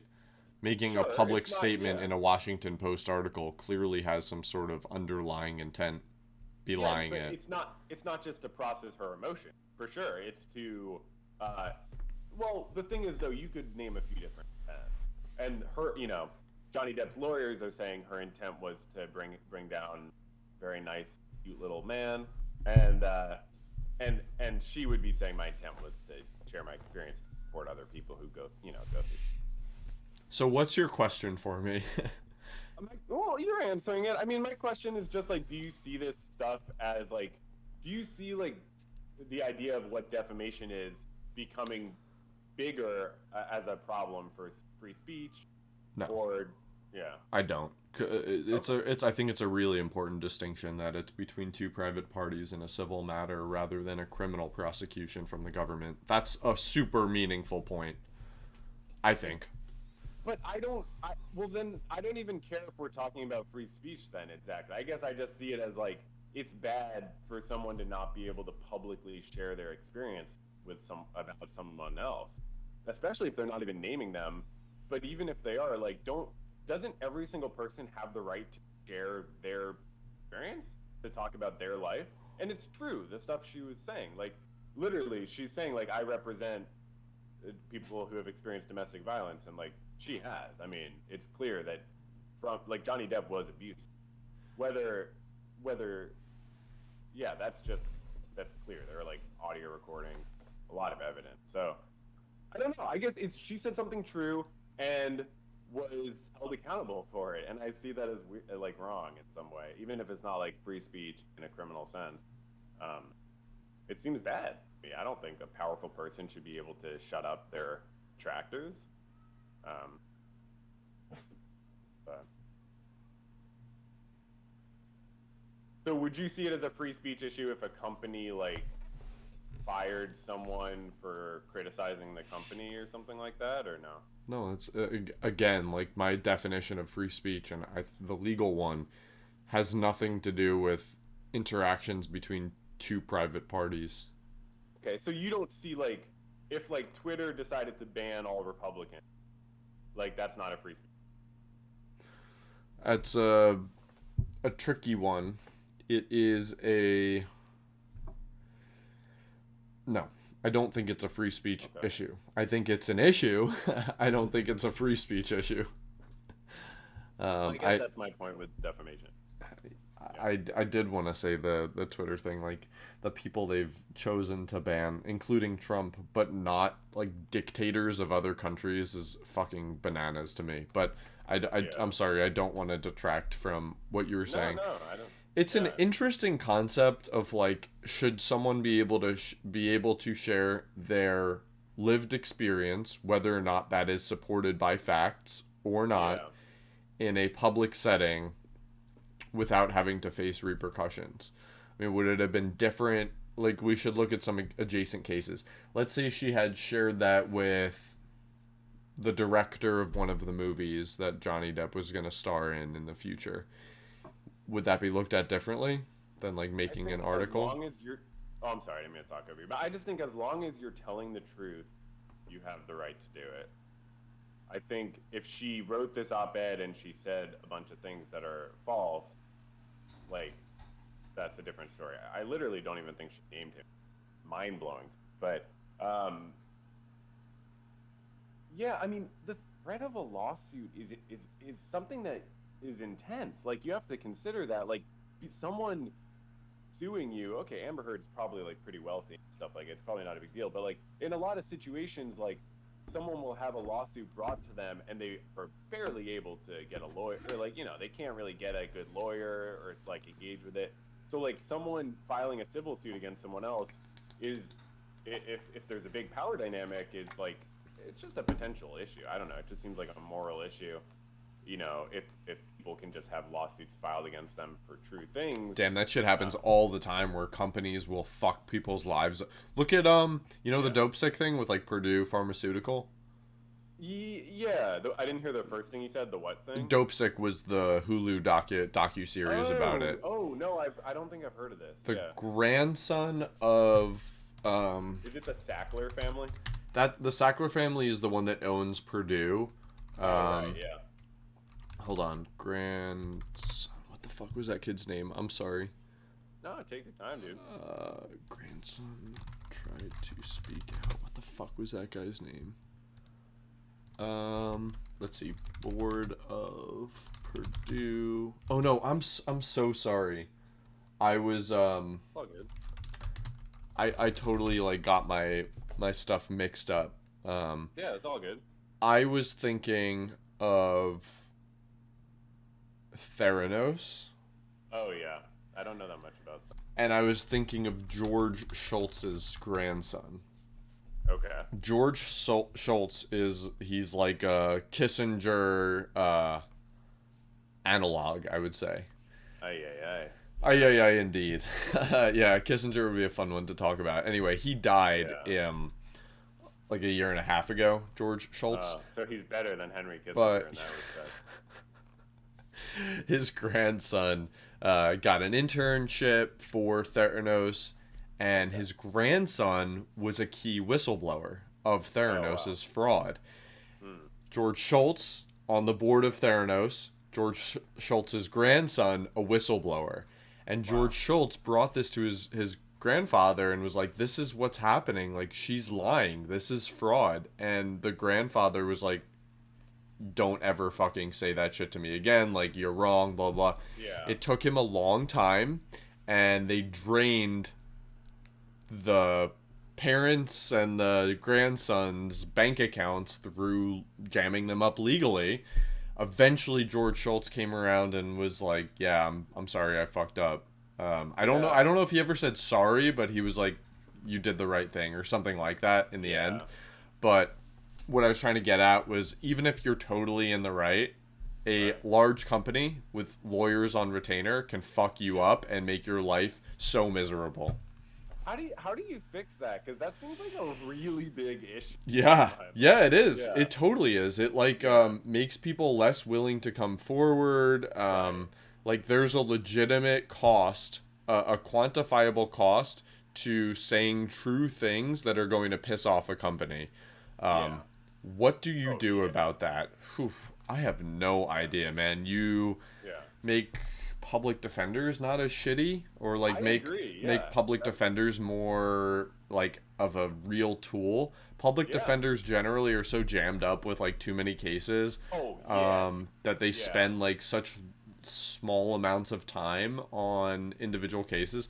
Honestly, you could Yeah. probably do a segment on like what does the legal system inside of the Better Call Saul universe look like, and like Oh yeah. use That'd be so Kim cool. as like some experience of like, yeah, Yeah. what does it look like? Jimmy constantly like threatens to use like the legal system to get his way, like when he's doing community service, he like threatens people. I Right. don't know, maybe that's an idea for a Right. No, video. that's a good example of it. Yeah. Yeah. And But I wonder if they're going to show more of Kim actually doing public defense work. I feel like they're not going to, but they did set that up at the end of season 5. one Yeah. was enough. They did one Oh, instance yeah. where she was doing it for Cliff, and that's, I think Right. they're not going to redo that. Right, right. But yeah, dude, I mean, I definitely think, and a lot of times the public defenders like, fucking, um, uh, hold on. Being a Uh, public defender is like the shittiest position. Oh, yeah. it literally it says Josh Z like on my Discord name, so Okay. that's cool. Yeah, don't dox me other than that though. You're Do you know this person? yeah, I know who that Okay. is. Um, Um, so they're fine. yeah, yeah, cool, cool, cool. Thanks for showing up, by the way, DJ Chalky. Yeah, thanks to EJ Chalky Beast. Didn't mean to jump on you with the name. But yeah, yeah, I think you know. So what I was gonna say is, a lot of times these public defenders are working on the hardest cases, also, like the murderers and like the like the craziest fucking cases. And because these people, because well, maybe other people don't want to take the cases, or the person is poor and can't afford a lawyer. So that's just wild to me. Yeah. Like, and the only reason I know this is because I'll end up, you know, in some Wikipedia reading stuff online, and it's like I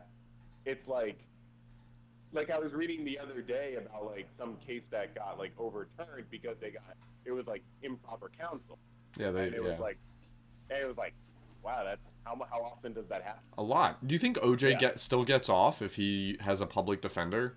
Right, of course, yeah, of course not. Yeah, I'll try to think of the case I'm thinking of actually, because I did want to show it to you. Um, it was so weird, but I can't remember. I want to off the top of my respond to that comment. Am I socialist for thinking that we should have better public defenders out there? I just think it should be a more like desirable position of all of the shitty, useless, cyclical government jobs that we have that are basically dig this hole and then fill it back in with dirt.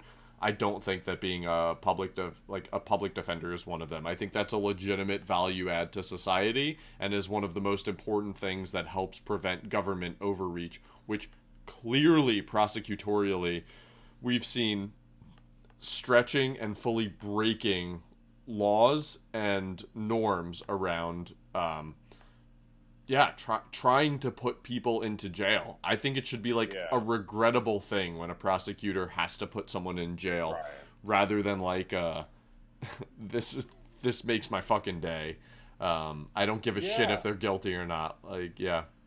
There's a big problem where like a lot of people plead guilty to stuff because the court system couldn't even handle it if everyone didn't guilty. My Like, yeah. I've had a personal experience like this where I was wow, in yeah. court and they were like, just plead deferred dissolution, which they're like, nothing's gonna happen to you probably in sentencing. They just like it technically will be a guilty plea, but you'll just have to pay the court fees and a really small fine, but it'll go off your record within a year. And it's like, well, but what if something happens within that year?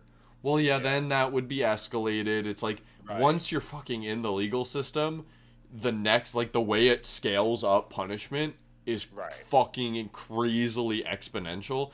And Yeah. they're incentivized to just like say just say you're guilty. Just say you're a little Yeah. guilty. Because we'll take that. We don't have to do work. We get to Right. say that like the government won. We get to put this as a check mark.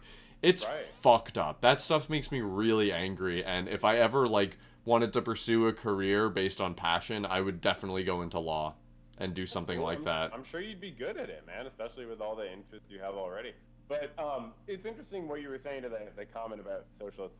So, like, the way you talk about it, it's like, it makes me think, like, yeah, are there ways to use government funding to actually work against the government? Like, I love that shit. yeah, like, can you fund, like you made a really good point. Like you can fund public defenders or lawyers that can help in a way prevent the government from overreaching or overstepping. And I don't obviously know how and when and so on, but yeah, I agree. I think there are, and maybe even there could be theoretically there could be whole agents of the government that keep the government in check. You know, it's obviously complicated. There's some irony to that, yeah. You don't want to just give more and more, but you could potentially come up with like markers and actual like goals and say like, well, this is what we want to achieve, and we're not going to fund it just for the sake of funding it, but we're going to. So I don't know what that would be exactly. Ideally, I would like to see organizations like the ACLU, prior to being, in my opinion, radicalized towards a political bent, having more just like charity funding, like having people donate to organizations that want to defend people just because they can and have excess resources. But I've never been of the opinion that we shouldn't have any government at all. I'm not a full anarchist, but I think that, yeah, investing in aggregating resources towards things that limit, I would say protect individual rights. That is the purpose of government as written in the Constitution. The entire purpose of the federal and state, any government, is to protect our rights. That's the whole reason they exist. So making sure that you're not getting prosecuted unfairly, that seems like a right worth protecting. Yeah, I think that's the most logical way to go about it. It's like you don't want to just be against government for the sake of government, because what is government? It's sort of an abstraction of things. You want to have your goal of how society should be, like want people to have their rights respected, and then it's like, well, how do we get there? Like, would having no government, and that's like the whole argument against libertarian sort of ideologies, like this doesn't actually increase. Is my way. What's kind of interesting, I had this thought the other day, and it doesn't really come across if I were to text it, but like all government is an inefficiency in some, like in the true economic sense.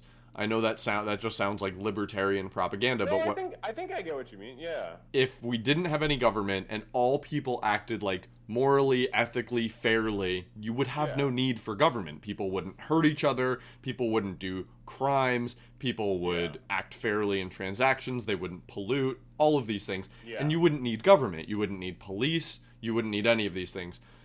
Yeah. So any time that we're like putting in the EPA or the SEC, all of those things are there to make up for places where people would otherwise act maybe not in the common interest. And so we need to allocate resources to try to make that better.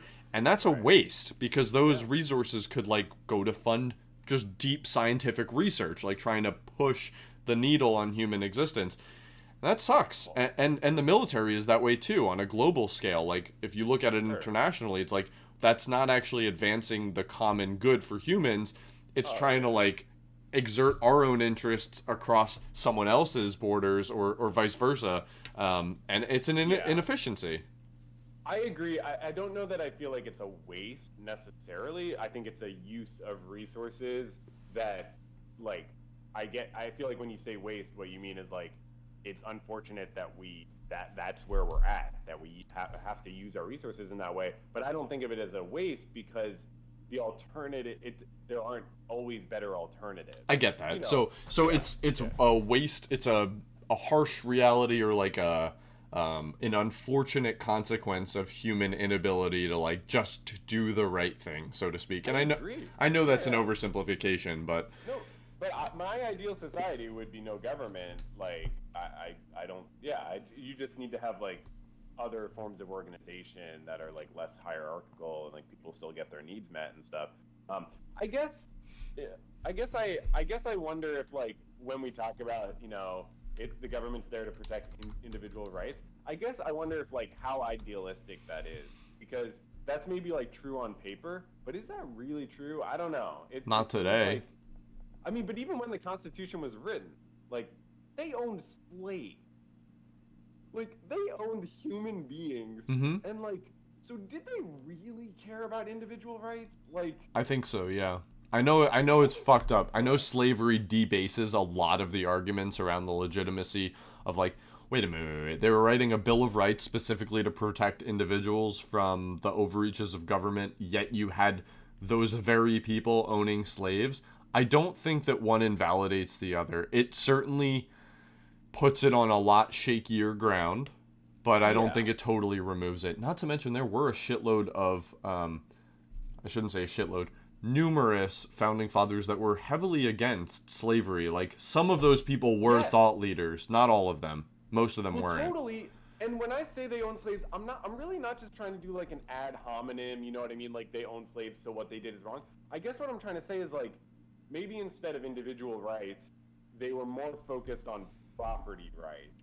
In my like, I wonder if like like the existence of a government is more to protect the property rights of the To, people who to some form the extent, I government. mean, that was the Yeah. intent behind the formation of like the secession from the British Empire or whatever you want to call it, because Right. like they were like, fuck this. Why are we paying all like fuck the stamp, fuck all these bullshit taxes, fuck the Yeah. sugar tax.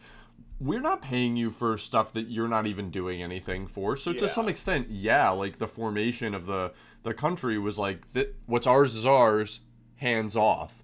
Yeah.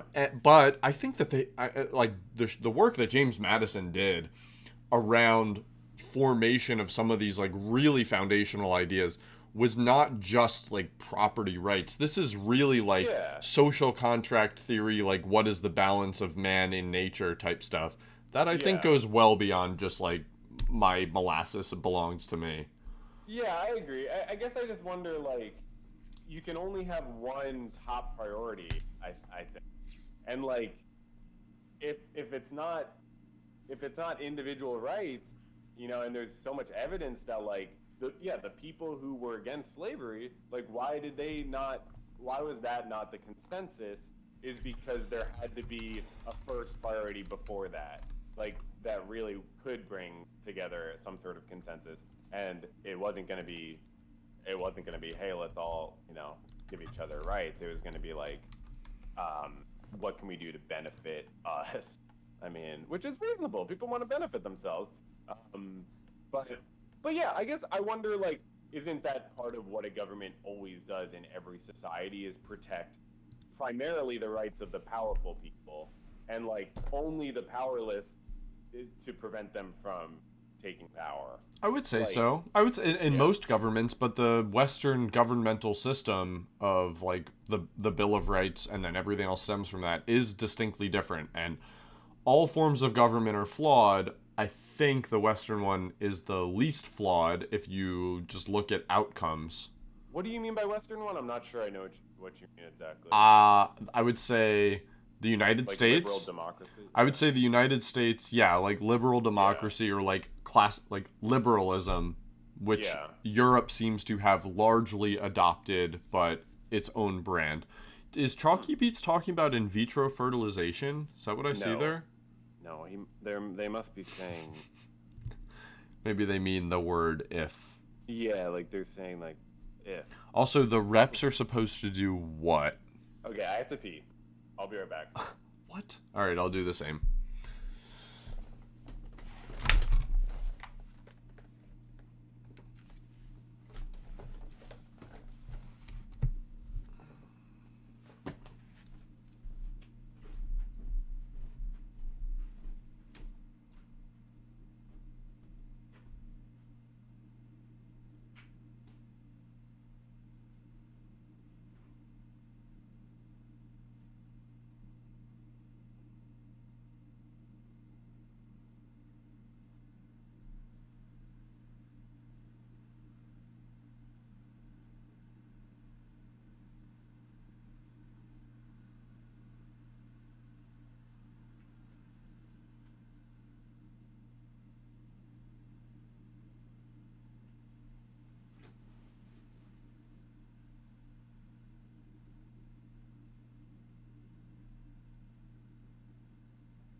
Yeah, the reps definitely are supposed to represent the people, not the government.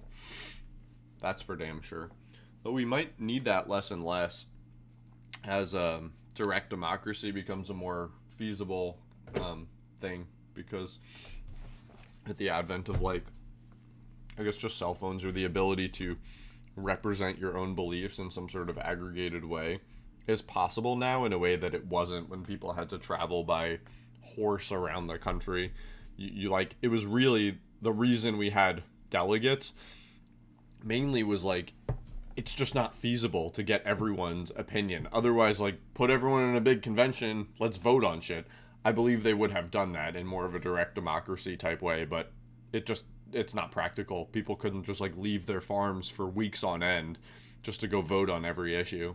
But potentially we could do that now. Hi. Because my perspective would be like, people in power don't let their power be voted away. I really don't think people let that happen. Like, I feel that way. The federal government's a fantastic example of that. Yeah. Stuff, regulations that get created, three-letter agencies that get created, all that stuff has a direct interest in self-preservation. Sure. I mean, but there's legitimate uses of power, I would say. I mean, I don't think all uses of power are illegitimate. I just think they need to come from some sort of consensus, and not from, like, a smaller minority, I guess. But yeah. But yeah. Let's talk about something totally different. Yeah, sounds good.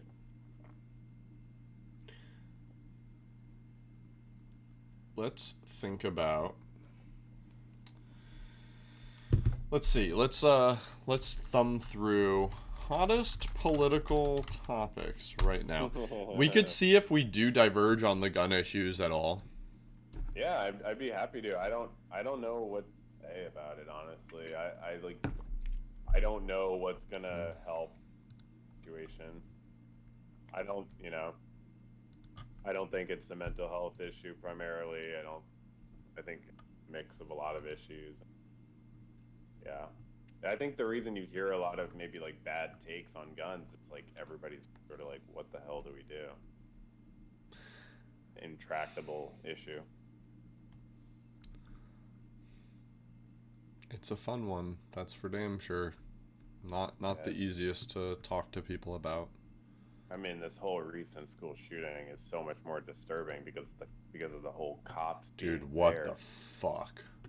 Unbelievable. Arresting that mother who was detaining, not arresting. Yeah. Who then, like, convinced them to let her go, and then hopped the fence, grabbed her kids, and left. Jesus fuck, dude. Yeah, you see the picture of the SWAT team hanging outside the school, I think. No, just like from weeks or months ago, just like their lineup of whoever the SWAT team is for Uvalde. No. This is obviously me, like, using emotion because I'm pissed off at them, and also making judgments based on looking at them. But Jesus Christ, dude, they look like people playing Call of Duty. They don't look like my conception of, like, what a hardened police officer that's adequately prepared to respond to this kind of event look like. Totally, man. Yeah, there's a bunch of, like, LARPers. I mean, that's the term. Yeah, a lot of people's, like, whole motivation to become a cop is to, like, LARP, feel strong, and that might be a good thing to just touch on briefly. Like, police, what the fuck to do about police in the United States? That's something that's a hot topic. It's, I guess, tangentially related to guns, but isn't the same topic. It's not a desirable position from the general public's perspective. I don't know what the median income is. With overtime, you'll definitely never go hungry.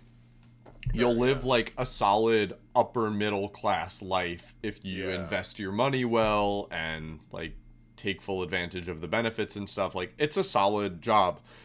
However, some people see a lot of fucked up shit. It's definitely disproportionate, like, what kind of jobs in which, like, cops in all communities are not created equal. In, like, rich, like, wealthy suburbs of New York or whatever, like, you're gonna do traffic. That's your job. Sure, and in like I don't know, South Side Chicago, like you're actually going to have to try to prevent and respond to real crime where people are going to have guns.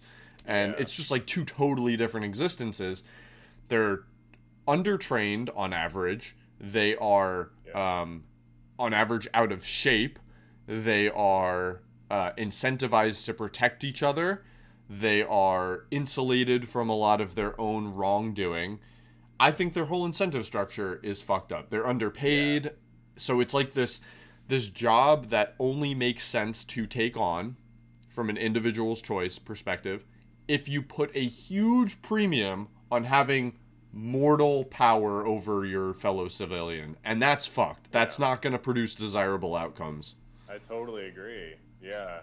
And I mean, I'd say you have to admit it is desirable for like if someone like their other options are like shitty jobs. You know what I mean? It could definitely So is the present military.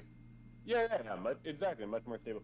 And that's I think part of I think the the machine of the government profits off of poverty in that sense. Like poor people with fewer options are more likely to be desperate, go into the military, go into the police and keep the whole like machine running. I think at the heart of it, police and the military, like when you talk about the government being like a unfortunate like sort of a waste or like inefficiency, I think those are really, really good examples. But yeah, like what should be done with the police? I just, it's like bipartisan to just continue giving them more and more money.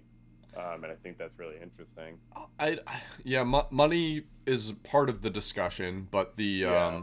it shouldn't be all of it. I think this idea came from Joe Rogan. Okay. Yeah. Having like actual martial arts training for in the police's curriculum, I think would be super useful if you gave the police Yeah. like a non-lethal way to feel as though they were able to physically subdue the people they were trying to arrest or detain. I think they would be less likely to resort to pulling a gun on people.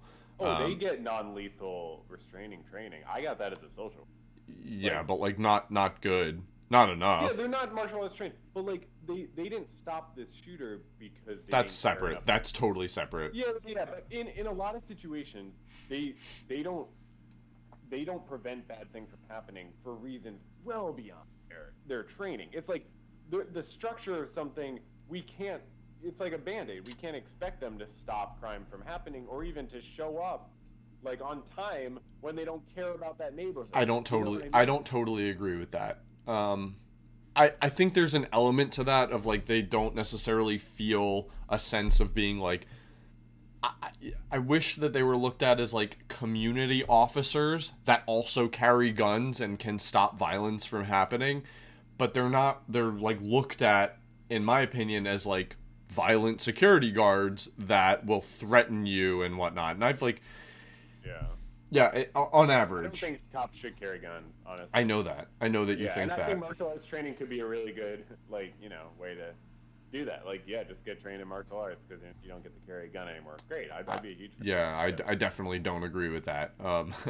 But They kill so many people, man, like unjustifiedly. I They didn't kill. say that they don't.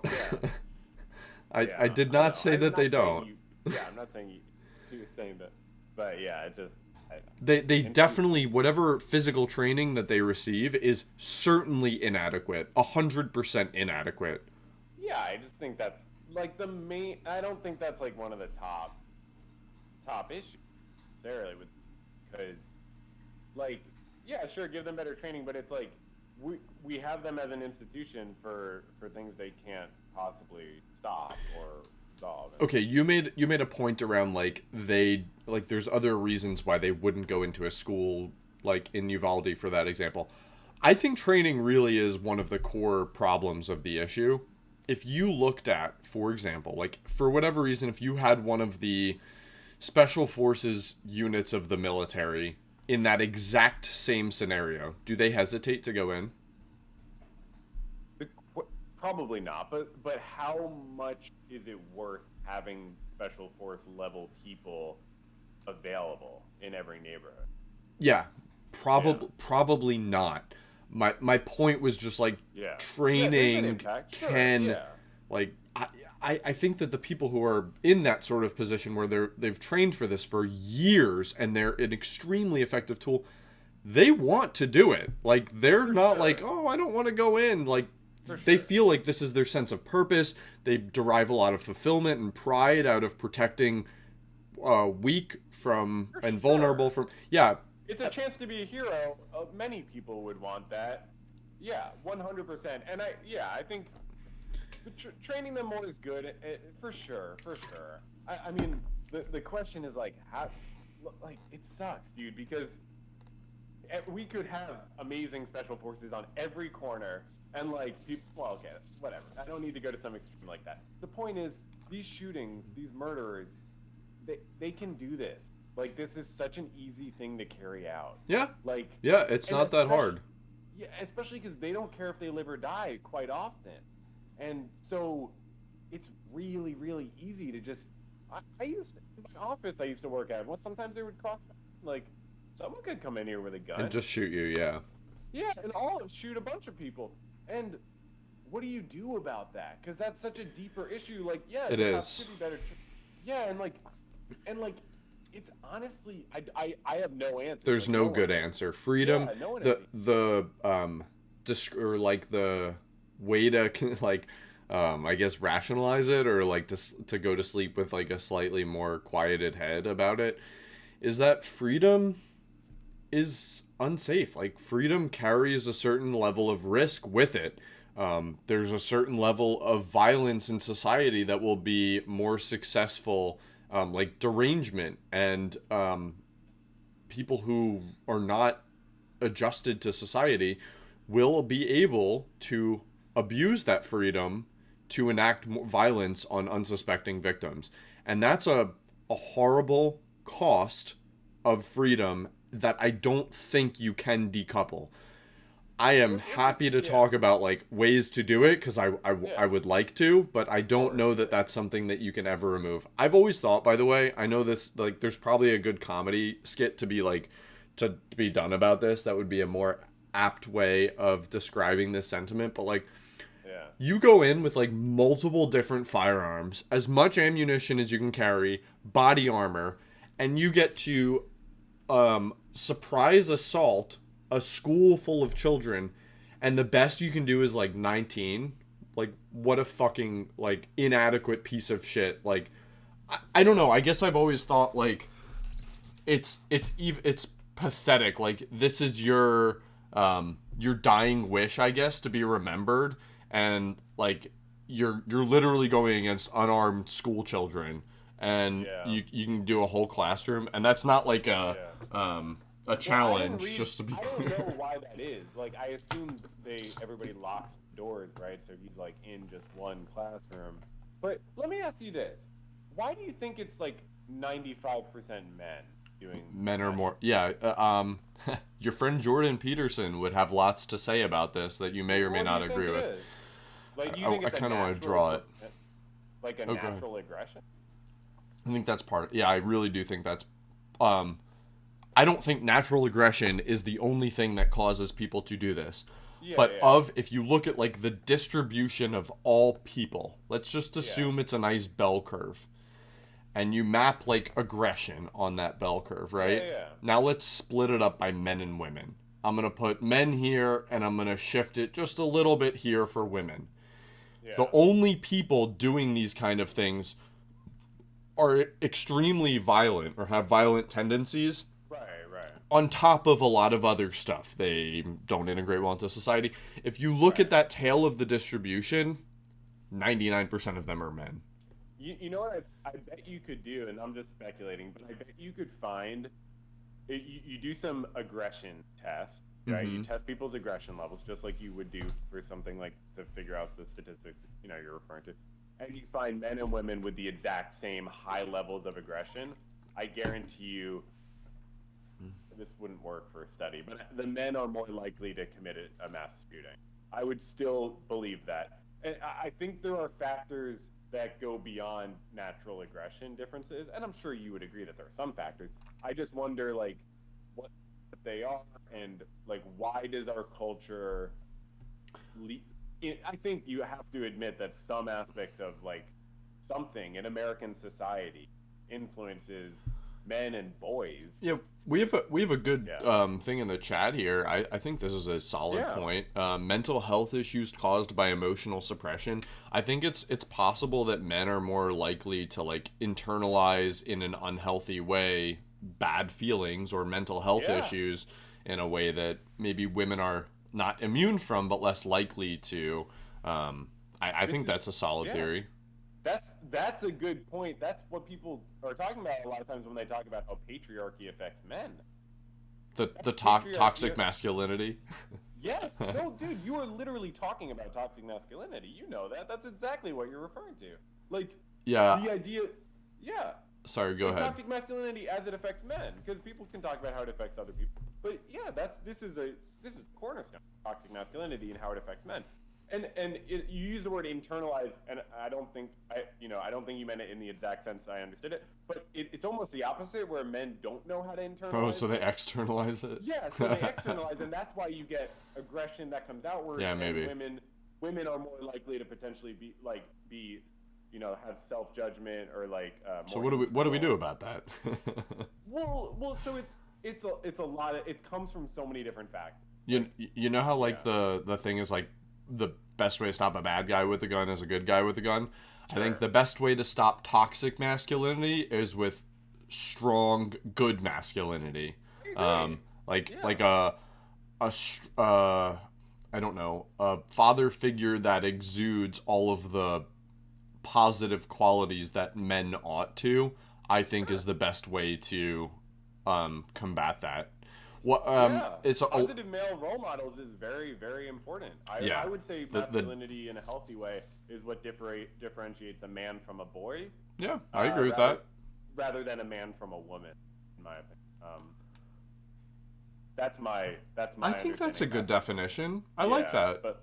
but yeah. Sorry, what were you about to No, say? I think that's I like that. I don't think I've heard that. Yeah, Maybe I have, but I like I that. read it somewhere and it really stuck with me No, you came because up with it. You like Ron Swanson from Parks and Rec. such That's like a an healthy guy. is He's is he is he okay, though? okay. He's not actually. There's a lot of bad He's a examples of him. caricature. But like when you think of like healthy masculinity, it's like someone who takes care of their I get it. responsibilities. They can be self-critical in a healthy way. They can be accountable. Dude, you're Ron literally Swanson's a describing the appeal of Jordan Peterson, someone that you don't I enjoy understand much. the appeal Yeah. of Jordan Peterson, and I think he doesn't. That's the I think message. That's the core message that he yeah. rose to prominence on. Well, yes, various things, but I completely understand the appeal of Jordan Peterson. Like the problem, I think, is that I don't think he does a good job That's of fair. That's a fair yeah criticism. of bringing those ideals into practice. What But yeah, along the lines of like the difference between men and women in the context of perpetrating mass violence, what do you think the reason is for men being so much more successful at carrying out suicide attempts? yeah, probably using firearms more often, I would think, but Yes. also So then why? Why do they use firearms whereas women choose not to? A lot pills, I guess, are and cutting are a lot of. yeah, that's a very interesting question. I don't know, man. I'll have to think about that. Like, yeah, why are men more successful at carrying out suicides than women? Yeah, I I would. think firearms is the answer, but then the question obviously again is what I just said is like why do they use firearms and women don't? Yeah, what do you think? I mean, because I you're more into the firearm sort of community. I Oh would think gosh, I don't know if I'd say that.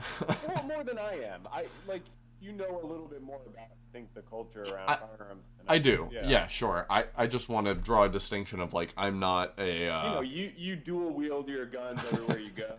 But, like, it's yeah, it's like the masculine ideal, the unhealthy, toxic masculine ideal is incorporated into that is like you have to uh, always be ready for a threat and like protect your family at all costs and stuff, which is good to protect your family, but why do I detect some pejorative undertones?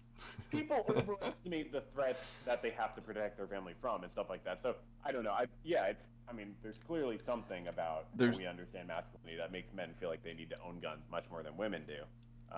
Yeah, I don't know. I think this is definitely projection, and this is not something I'm an expert in. But like, there's like maybe a sense of like if you shoot yourself in the head with a gun, like you fully expect to die. Where I Sure. think, but and Yeah. I don't actually know where people shoot themselves. I'm just assuming it's like through the Yeah. Yeah. head, Yeah. Yeah. and that's definitely largely influenced by movies. Whereas if you cut yourself, I know cutting often in like self harm can be, um, in some sense, like you externalizing, I guess, right, to some Yeah. Yeah. extent, 100%. Yeah. But in like a internal weirdly internal way. suffering. Yeah. Yeah, but you aren't attempting to kill yourself always or Yeah. Yeah. off most of Totally. the time. You're not trying to kill yourself. And Totally. then like Yeah. when you take pills or something, like I think a lot of the time the hoped for outcome is that someone will come to your rescue to some extent. Like this will bring you to some sort of like inflection point where you're like, I guess a cry for help, so to speak, is like some Yeah, is the way I that you think would that's a say really that. good point.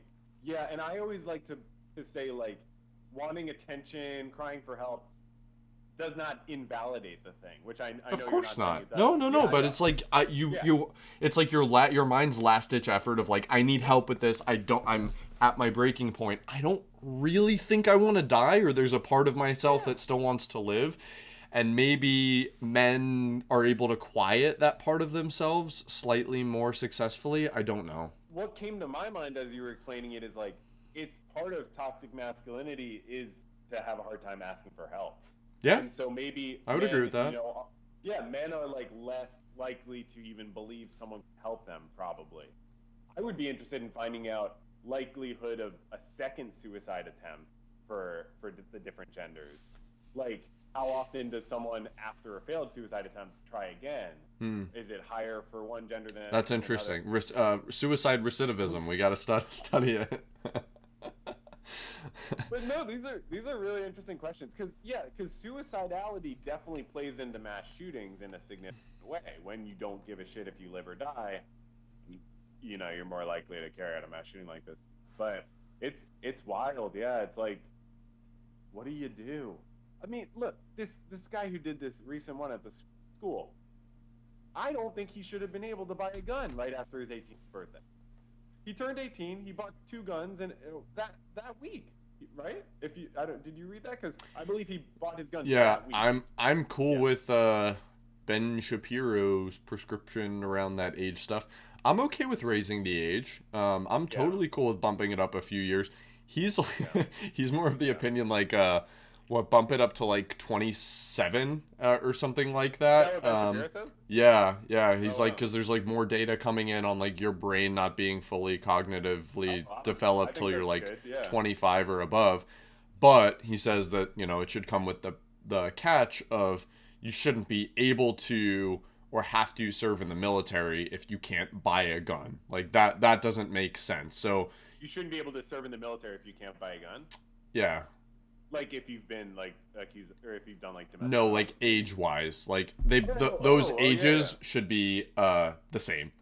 So like Yeah, I do. Yes, yeah. 100%. Yeah, 18-year-olds should not be able to join the fucking military. So looks like maybe you and Ben Shapiro have common ground on this subject. Yeah, but I would say, hey Ben, I think 18-year-olds need better prospects. Maybe we could make college free. So because people go to the military so they can get college free. Yeah, a lot of the time, like it's predatory Yeah, recruiters yeah. in schools. Well, Like wait, that I stuff's wanted to say super weird. something. Just I meant to say when you said like it's a consequence of being in a free society. And I get that. Like freedoms can be misused. But I found it interesting that you were just saying freedom there, because I know a lot of time we talk about positive freedom and negative freedom. Yeah. And this is a good example of how complicated it can be, because someone's positive freedom to own a gun and bring it around, I would say it infringes on more negative freedom than it brings positive. Like, how do you even quantify these 19 kids being dead? You know what I mean? And like, because it's not just 19. You know what I mean? It's like their family, all the harm in everybody's life that knows them. Yeah. How do you quantify how much freedom was taken away? The freedom to live, to unmurdered, is so much more important than the freedom. Okay. Yeah. You're conflating a few different things. I don't want to. I want to come back to the point. I just feel the need to like Yeah, clarify. please. Yeah. Yeah. Positive and negative rights is Yeah. something that we've talked about before on here. Yeah. It's specifically in the context of the government. So when you say like an individual takes away the right to life for someone else, that's not the government taking it away. That's an individual doing that. And so the Sure. concept of positive versus negative rights does, in my opinion, is not a useful concept. Yeah, but I'm trying to say, even with that, like we have the government should support the positive right to be unmurdered, right? Like that That's the not a government. that's not a positive right. That's not how. I'm sorry. A negative right. A The negative government, right is a right yeah, that freedom it's from being freedom murdered. from something from the Yeah. government. Okay. No, no, no. Because I It, don't it think. is. No, but what I'm trying to say is the government comes into play not just because they're the one doing harm. They come into play also as a way to try to prevent the harm. So, like, the reason we have laws against stealing are so I can't go into a store and steal because they have the right to have their shit not be stolen. I mean, right? And, like, that is a right that is enforced by the government, as it should be. So, it's the government is protecting that right, but it doesn't have to be the government protecting people from the government. It's I think that's wrong to look at it that way. But so I so understand. when I I understand talk, what you're saying. yeah, So I I'm would say the saying prescription is like you have the right to defend yourself against grievous harm. right, but that's a positive right. You have the right to defend yourself. Like I think that's a No. positive right. Uh, but So positive right is like the government aggregating public funding to give the public something that they otherwise would not have. The right to defense of self is not that. That would be an example with like universal healthcare would be an example of a positive right. yeah, I agree. And so self-defense is a little bit trickier because that's just like a fundamental moral right that we don't need the government that well, or the government Depends who does you support. ask, but yeah. Yeah, but anyways, I'm just trying to say like the government creates the positive right for people to buy guns. It allows for that positive. If it wanted to, in other countries it's different. It But doesn't infringe on that right. I would say that slightly differently. It doesn't like yeah, come up with yeah. the right. It just doesn't infringe on that It right. doesn't infringe, so it allows it to be a positive right. It I hate the framing, but keep going. it it Just it, keep it going. I'm derailing you. Keep it going. enables whatever. So if it, but in doing so, it allows an enormous amount of negative rights to be taken away from, like the right of freedom from harm. We both agree the government should do reasonable things to protect people from I death don't think I and would injury. say enormous. As much as it fucking sucks, it's not a lot of people on the aggregate. It's not about counting the people though. You literally said how do we quantify this? And in the Right. context of total deaths, it's small. That's how you But would it's not quantify about the it. context of total death. It's a compare. You need to compare it to the benefit of the right that is I allowing get it. that Okay. right to be I infringed. get it. Yeah. So it's like, yeah, how much positivity is brought into the world? How much good stuff is brought into the world by our gun rights?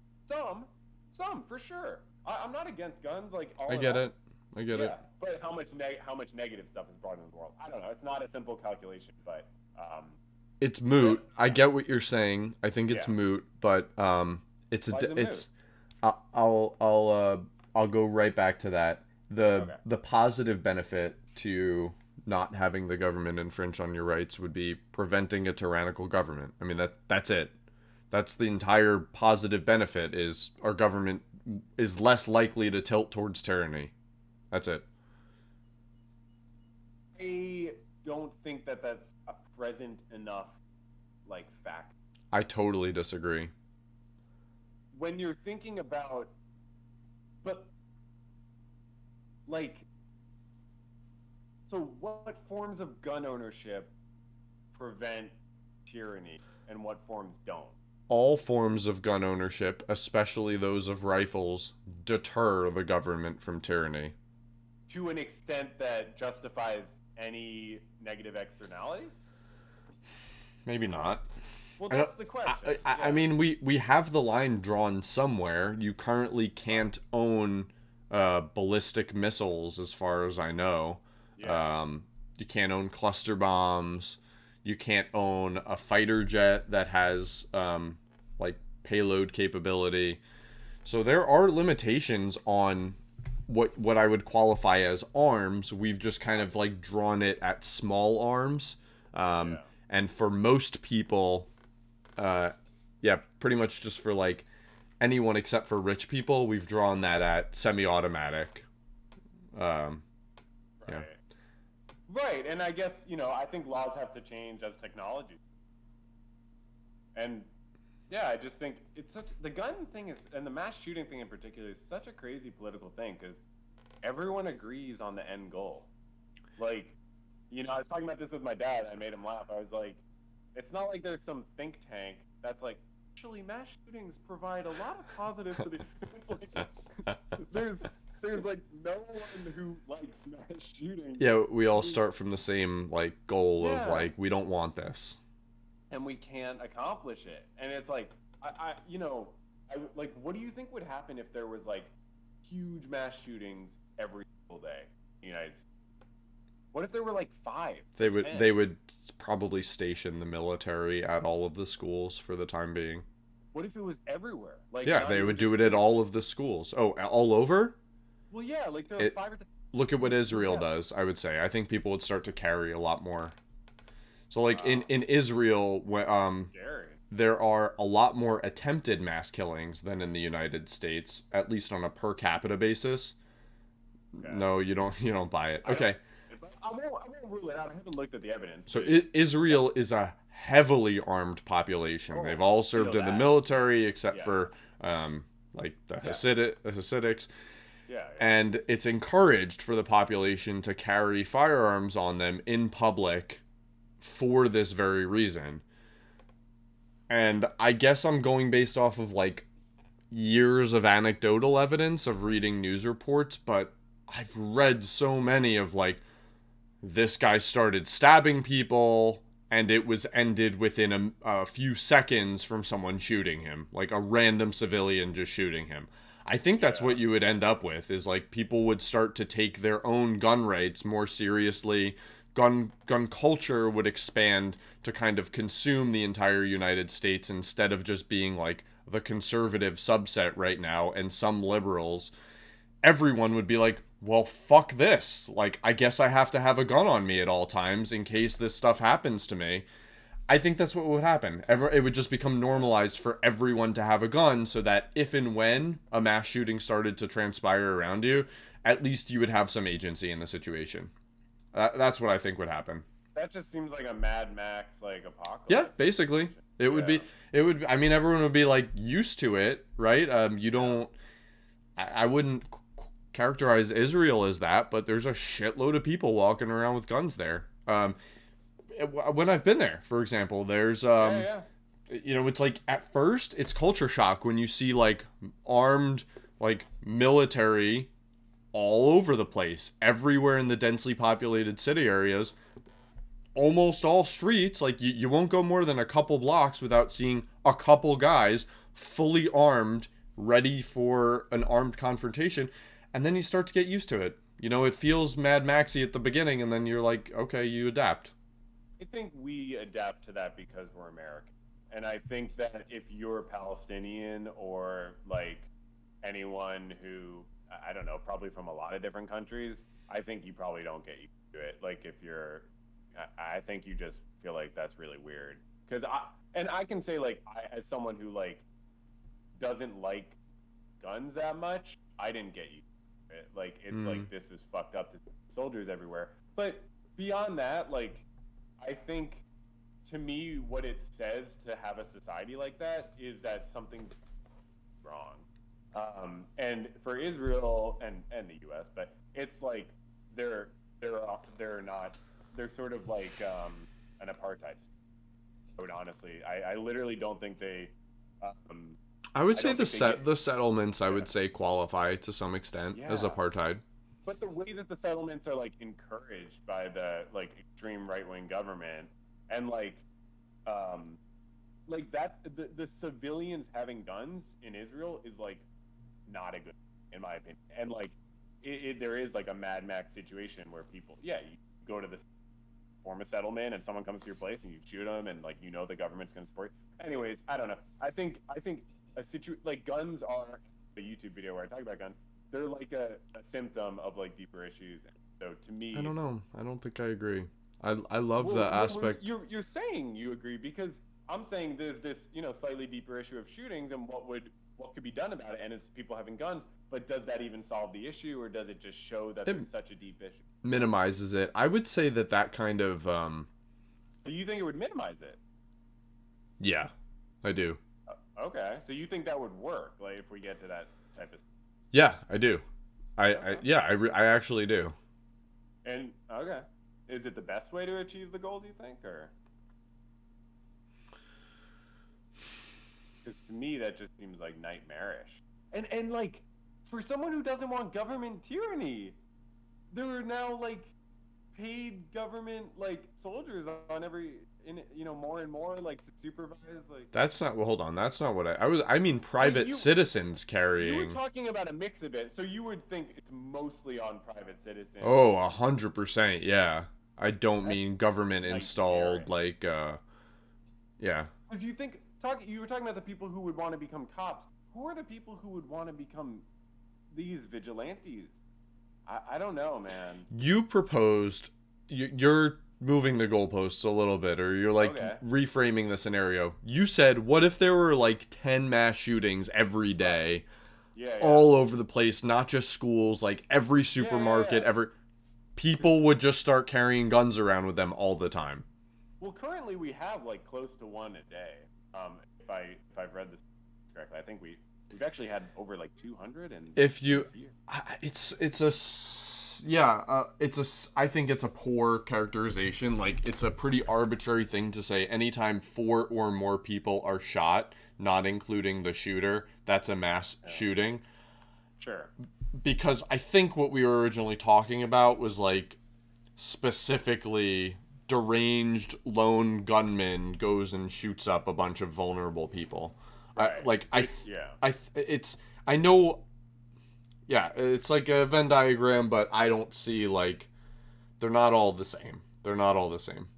Sure, for sure. But you wouldn't you agree that like this like if so we say if there were like one like genuinely yeah, unbelievably horrible like mass shooting every single day, like and we get to the point where okay, like more people carry guns, like that doesn't go in a positive. I don't think I that don't necessarily me agree. I don't think it meaningfully disincentivizes people if we're talking about people who don't care if they live or die and could still, I mean, they might like I don't think that disincentivizes people. But even if it did, how do you achieve the goal? It I don't know. Why do you think the gun like a lot of these gunmen are choosing schools like Parkland and Uvalde and whatnot? I don't know, man. I honestly don't. I assume did this kid go to this school? I don't even I have no remember. idea. Yeah. I I think it's because they glorify past school shooters and it's a sense of power and they probably like never felt powerful in that school so they want to like be the king of the school Oh, and really? plus I mean I don't know it's probably like so many different factors Hmm. at play um like the Columbine shooters people would talk about them being bullied and stuff and they like weren't they were actually bullies. They were like or like popular kids who were like themselves bullies as well. So it's I don't know. Like it's definitely not like people get bullied and then they want to. It's a sick twisted thing that comes from a lot of different cultural factors and I would say legal factors like the fact that they get guns so easily. But I mean a lot of them are probably like not even clinically insane or have clinical mental health issues. Like they might have some, but is the shooting from the mental health issue? I don't think so, because there are a lot of people with the same mental health issues that don't shoot. Um, But yeah, I guess I just wonder. Like, I always see guns as a band-aid solution. I always there's got to be some better way to solve the problems rather than just trust civilians shoot each other. And I think just to answer my own question, I think there's one of two reasons that primarily like schools are the like place that this yeah, happens some of the times.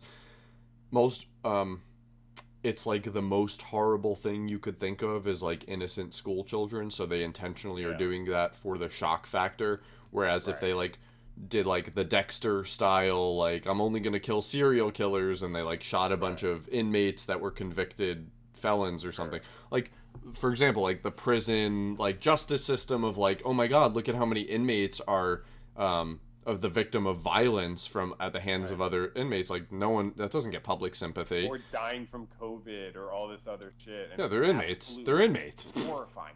Who And that's cares? part of how that's an American, like, specifically, like, very American way. I agree. I want to table that. Yeah, The other reason is because it's easy. It's like it represents yeah, one of the most um, easy playing fields, so to speak, to carry out that kind of mission yeah, in. And yeah, I mean, having like, I understand that people characterize this, and this isn't me advocating for this or saying that, oh yeah, this is a catch all solution. But yeah. having armed teachers would certainly give some semblance of like ability to fight back in a scenario beyond hiding underneath the desk. What if teachers don't want to carry a gun? You're This gonna make wasn't it part of it. me prescribing the solution, No, but I'm just saying when people talk about that, I always wonder what if the teacher doesn't want to have a gun? Now it's a necessary part of their job. They have to carry a gun. Now, do we get different people wanting to become teachers? Like, do we not get a lot of the good teachers because they don't want to carry a gun? we I already mean, don't get a lot of the good teachers. yeah, but this wouldn't help, in my opinion. I don't know. Yeah, I don't think it's fair to look at a profession and say, all right, you all have to carry guns, even though What it was about never. people who transport money? They went into it knowing. Oh, okay. So just like Yeah, changing it on them? yeah, I yeah, don't know. yeah, Couldn't you yeah. say the same about a police officer? Like, what if all of a sudden you just took away all their guns and you were like, you joined this thinking you were going to get to have a gun, but like, sorry, tough shit. Go police Compton now. Get bent. I, it's interesting to flip it around because I guess I would think, yeah, I don't know. Like, do cops have the right to carry a gun more than teachers have the right to not carry a gun? I don't know. Well, look, They're but again, both government employees. They don't get rights. well, yeah, they don't. I mean, cops I know. are supposed to do what they're told, and so yeah, if yeah, if that was the tone, I wish and they acted like they actually worked for me, though, you know? yeah, It'd be dude, nice. imagine being a person of color, or like like you have cops policing your neighborhood who don't live there and who don't like. I don't know. I'm not a fan of Malcolm X and a lot of the stuff that he championed. However, the Black Panther walk on California's like state legislature, um, that stuff gives me like a huge gun rights enthusiasm Yeah, rush. I love to yeah, see that. Like this is so popular me in too. the like gun community is like fuck yeah, like we like seeing black people take like a sense of agency for protecting their own rights. Like okay, Yeah, yeah, like the cops aren't going to help you. Good, fine. Do it yourself. Like that kind of like totally. individualism. Constitutionalists love that shit. I support that. I support that. I'm not against all gun ownership. I definitely understand people's like right and to have guns. I just wonder how to shape the laws so that there can be less harm done. Um, Yeah, red flag laws I think could probably be expanded. yeah, Maybe give family members agency, and perhaps even I mean this would really change the game, but criminal liability. So like yeah, if that's interesting. like aiding Yeah, and I abetting a wonder. fugitive, so to speak, that kind of stuff. Like if you know someone's committed a Yeah, crime, you have a duty to report them, I believe. Otherwise, you can be prosecuted for aiding and abetting. what if someone has shown warning signs, like real warning signs? Yeah. Do you have an obligation to report them to some sort of, like, I think you kind of do. I agree. I don't know the law, but I would assume that there's some stuff already in place. Like if you actually know what's going on. I don't know. I don't think so, man. Yeah. If someone's like, hey, by the way, tomorrow I'm gonna go shoot up this school. Here's where I'm gonna be. Here's how I plan to do it, and you don't report it, that might have some sort of legal basis. Yeah. But if someone's just like, oh, I noticed you've been on 8chan for the last 3 days straight, and you had 1 gun yesterday, and now you have 5 guns. It looks like you have a ton of ammo, and oh, you just picked up body armor. Like if you, I don't know. I don't know do what the legal. I mean, we'd agree they have the moral responsibility to do something. Yes, we would agree with that. But do they have the legal responsibility? Yeah, I mean, I wouldn't. I don't see that trampling on people's rights. Well, it's a little the line between that and Minority Report is a fine one. I mean, it might not sound like it because like we're turning in your family and stuff like that for thought crime. Yeah, I mean, this is like. I really know that it doesn't sound like there's a big distinction because Minority Report certainly puts it to like, this guy's just like eating a bowl of Cheerios and they're like, you're arrested for pre-murder, and he's like, what? Yeah. And this is like, this guy's amassed 5 guns and he's like checked out all these schools. So it seems obvious, but in practice it's never that clear. Well, this fucking school shooter, man, actually they are doing that because he was on message boards with people and they knew. He actually did tell them. Oftentimes I think these shooters do garner support from online fringe communities. Yeah. And I do actually think that these people are being held legally responsible, legally accountable. It's dubious. Yeah. That would be an example of eroding personal freedoms for the greater good, and is that the right decision? Generally, I turn to no. Just talking about generally I say that's not worth it. It depends on the specificity. I don't think you should have to be held responsible for what other people do. That's absurd. But like you have a responsibility to do the right thing, and how can we get laws to support moral responsibility? You have a duty as a citizen to do the right thing. We agree on that. Yeah. I'm not sure if you should have a legal duty to do so. I think the whole point of law is ideally is to support. Yes, I agree with you. In an idealized world, I would love that. And then it stops right there and never goes. The entire anti-government libertarian argument is like that. Once the government gets a power, it doesn't ever give it back. It only goes to increase and instantiate more. So if you could forever guarantee me it would stop right there, yeah, I would support it. But that's not how that works. That's not how government overreach works. It never has been. It never will be. I hear you. I hear you. I'm just wondering, like, there must be many cases where people know about a crime before it's committed and don't do anything, and I think they should be held accountable, and I don't think that's necessarily government overreach. As a therapist, if someone tells me they're going to go kill someone, I have to report them, and I think that's really good, even though it's probably one of the hardest parts of this job, because often it's not about someone going to commit a murder. Tuesdays, what can you do? Yeah, no, it's very abnormal. I've almost never encountered it. But, like, that's good. I like that. I get it. That's good. I get it. So that applies to teachers as well, and I believe nurses or doctors.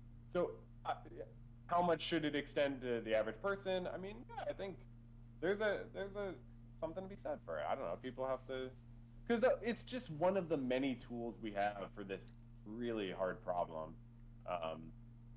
It's not gonna solve it, but like, yeah, what do you do? And I get, dude, that owning a gun, like, people are protected, like, to some extent from violence. Like, not perfectly, but I get that owning a gun can help you, if there's violence around you, to protect yourself or stop the violence. But it's just, again, it doesn't, like, stop it from starting, and it's not consistent enough that it's really gonna work in every case. So, yeah, even something like that, I'm not saying it's not part of this necessarily, but, yeah, it's certainly not a full-on complex issue. I obviously don't think I have the solution. I think anyone that tells you they have a full solution is grandstanding or mistaken. It isn't clear. For it feels, yeah, I would even like to start with, let's all acknowledge the fact that we don't want this, that this is a bad thing. I know that you said that we all agree on it, but I've seen quite a lot of media implying, like, or outright saying, like, Republicans don't care about dead kids because you won't do the gun policy that I want you to. Right. Yeah, It's just not true. It's and it doesn't, yeah, that, I mean, yes, that definitely sensationalizes it, and it doesn't help us get anywhere better. Puts Republicans on the back foot. Now you're defending yourself as to why that's incorrect, instead of just working towards a solution that, let's look for something data driven that preserves rights but also tries to fix the problem. That, I mean, that'd be crazy. Makes it easier for Republicans to respond to accuse them of something like that. Like, I agree. Makes it gives them the high ground. I agree. I agree. And that's not what you want the discussion to be about at all. You know what civil forfeiture is? Yes. Isn't that fucked? Yeah, it's the most fucked up shit ever. That would be literally allowed to just take your shit. Is that a good example of government overreach? I don't just sound like a kook. I mean, yes, that's a horrible like aspect of government overreach. And it's some police forces, that's like a major source of income. Like I've read shit where they get like a ton of money from that. We own this city is Oh really? You should, I mean, I know, watch everything. I did want to say, I'm going to forget it, but check out Andrew Huberman's podcast. I think you would really like it. He's a neuroscientist and I think an ophthalmologist too. I'm not sure. And he focuses on Huberman.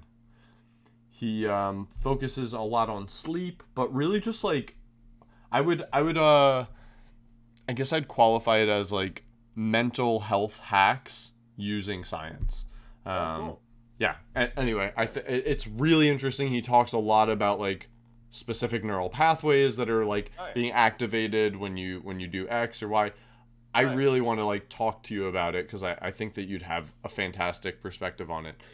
Okay. The thing I want to say about government overreach, you've clearly gotten me into a thing that I care about. But I love it. If you don't go looking for it, examples of government overreach, it's very easy to walk around and live your life in most communities thinking that like we live in an extremely free democratic society and it's not possible ever that the government could do shit.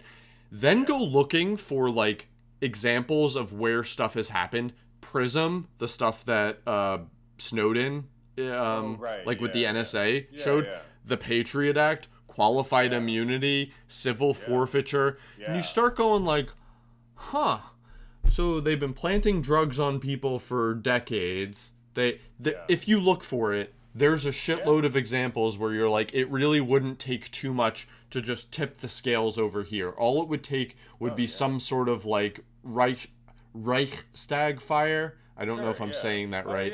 To really like dump things over the point of no return, and things like the Patriot Act that people quietly forget about, that are galvanized by some sort of event like 9/11, it really does bring us closer to the point of no return. And that's not me as a like conspiracy theorist.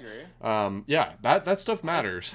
I agree, and I think the fear of the U.S. being a fascist state that is like totalitarian and suppresses rights of citizens is well grounded. I think that's a totally fair fear to have. Yeah, I agree. So like, okay, then tell me if this is just me like, because I listen to Ben Shapiro and like am in conservative echo chambers. Sure. The Venn diagram of people who said like held the belief of Trump is a fascist and we're in danger of losing democracy. How does that Venn diagram like line up with the group of people who say we need to ban guns? Do you see what I'm saying? My perception is that the same people that say Trump is a fascist, we're in danger of losing democracy, also say we need to ban guns. And it's crazy to me, if that's true, that those two things line up. Because like if you really think that Trump's a fascist, don't you want to keep your guns? I think they definitely do overlap, but I think it's part of it is like your average person just doesn't know what the fuck else to do. Like like Trump, I think, has a lot of fascist qualities, or like galvanized like a fascist type of movement, regardless of whether he's a fascist. I think there's a threat there. There's something there, and I think that it's like, well, what do we do about that? Like, that's a very difficult thing to really know what to do. And same with guns. I think people who are just like the liberal sort of blindly like ban guns is stupid. I think it's a very nuanced thing. Like I said, I support Black Panthers, Black people, like people who have been oppressed and marginalized. I think they have every right to own a gun, and I do not think that should be friend. I just wonder how to make the situation such that we have less negative externalities. And I think most people, and you could say the same with the fascism point, in the sense of like it's good to have popular movement that can be galvanized by a person. Like, but how do we do it so there's less negative externalities and less, hey, we should overturn elections and misinformation about COVID or whatever else that dude did. But so yeah, I think you're pointing out like a liberal like sort of like not well thought out way of going about tackling complicated problems, and the media feeds into that just by trying to get clicks and go for the lowest common. That's a really like fucked portion of this. I want to say I have to pee, but I want to all good. say it was Steven Pinker. I could be wrong. I would have to Google it really quick. There's a parallel to the publicizing of school shootings. What was an example? There was like it was either a law that was passed or just a practice that was instituted of like we're no longer going to report on X. Say again? Oh, not even just saying their name, like not even reporting on it. Yeah, not reporting on it, and it stopped. I don't remember what this behavior is. I have to Google it, and I'm sure I'll I think that's a piece of it. I don't think they should get their names in. It's Maybe once because you need to, maybe for like technical reasons. The future, the expectation of future notoriety has to play into the equation for them. I think it's a factor, but I think as you pointed out, there are definitely other factors like I think so too. Yeah. I think that it's a factor, and I think New Zealand does that, or I've heard of countries that like even more of like a like it's like a federal law. So that's interesting because that's like a regulation. I know. This I'm playing with ideas here. This isn't me saying like I found the solution. Yeah, I'll be right back. I gotta pee. Okay, I'll be right back too.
Yo. What else? I can't find the I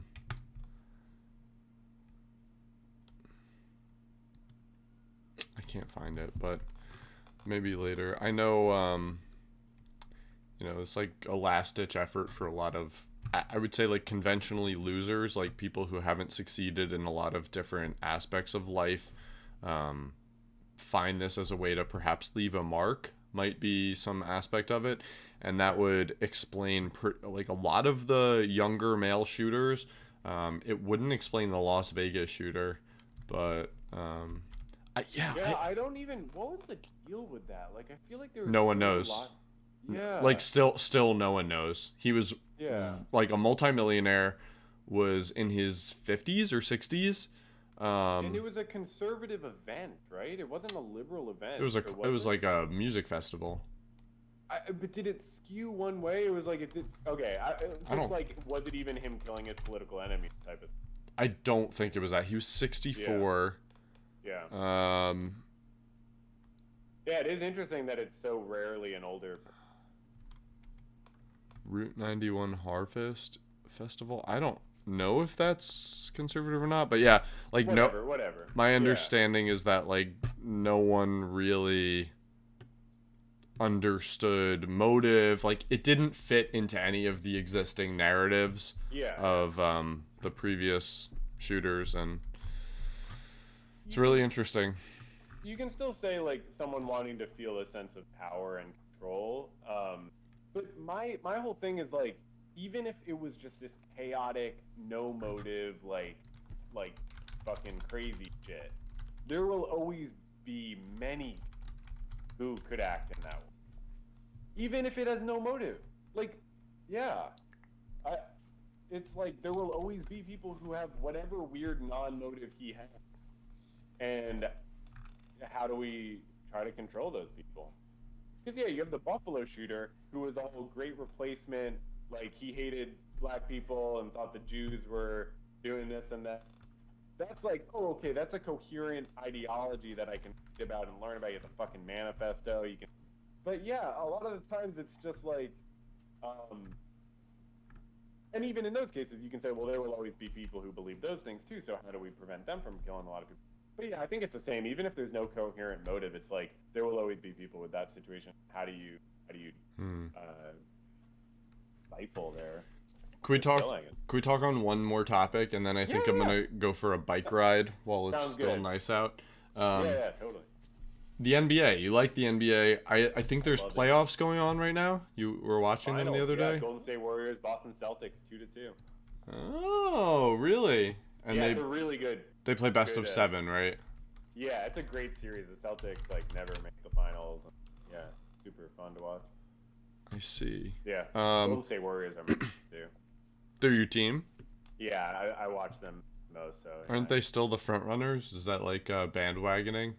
Yeah, it's pretty much bandwagoning, but I just got into them for some reason, and then once you get to know a team, it's like a lot more fun.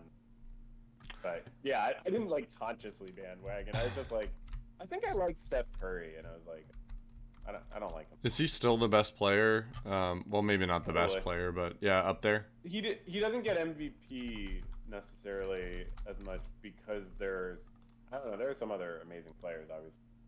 Is LeBron past his prime? For sure. Yeah, he's still amazing, but the Lakers mostly just suck. Oh, really? Who do they have? They didn't even make the playoffs.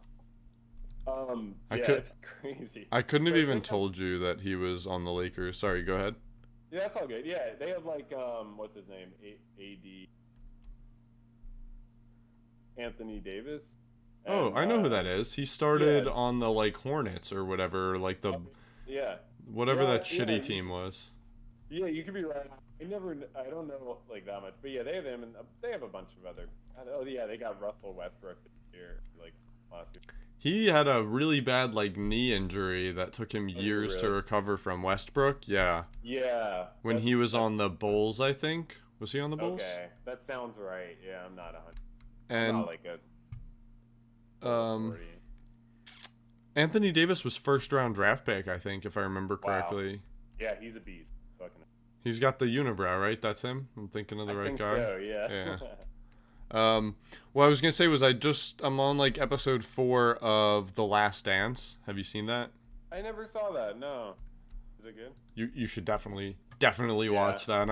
It's about Michael Jordan, right? Yeah, and the Bulls. It's not just him. Nice. It's certainly centered around him, but certain episodes so far have there was a pretty much an entire episode about Scottie Pippen.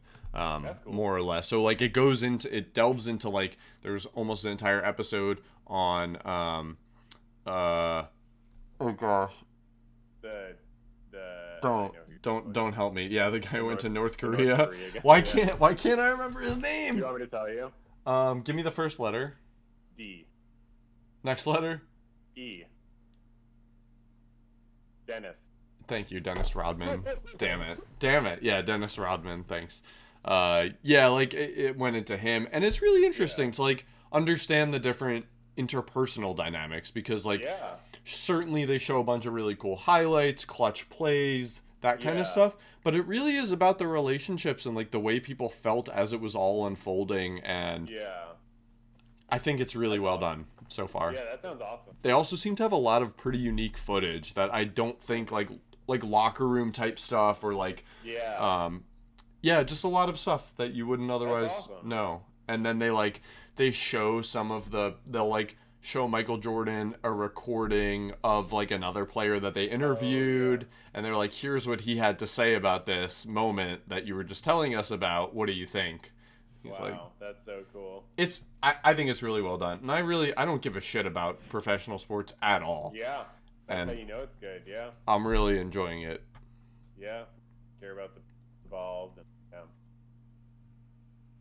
It is amazing to watch Michael Jordan like dunk from the free throw line though. Yeah, It's he was good at basketball. he was really good. I think he could have probably played any sport at the professional level.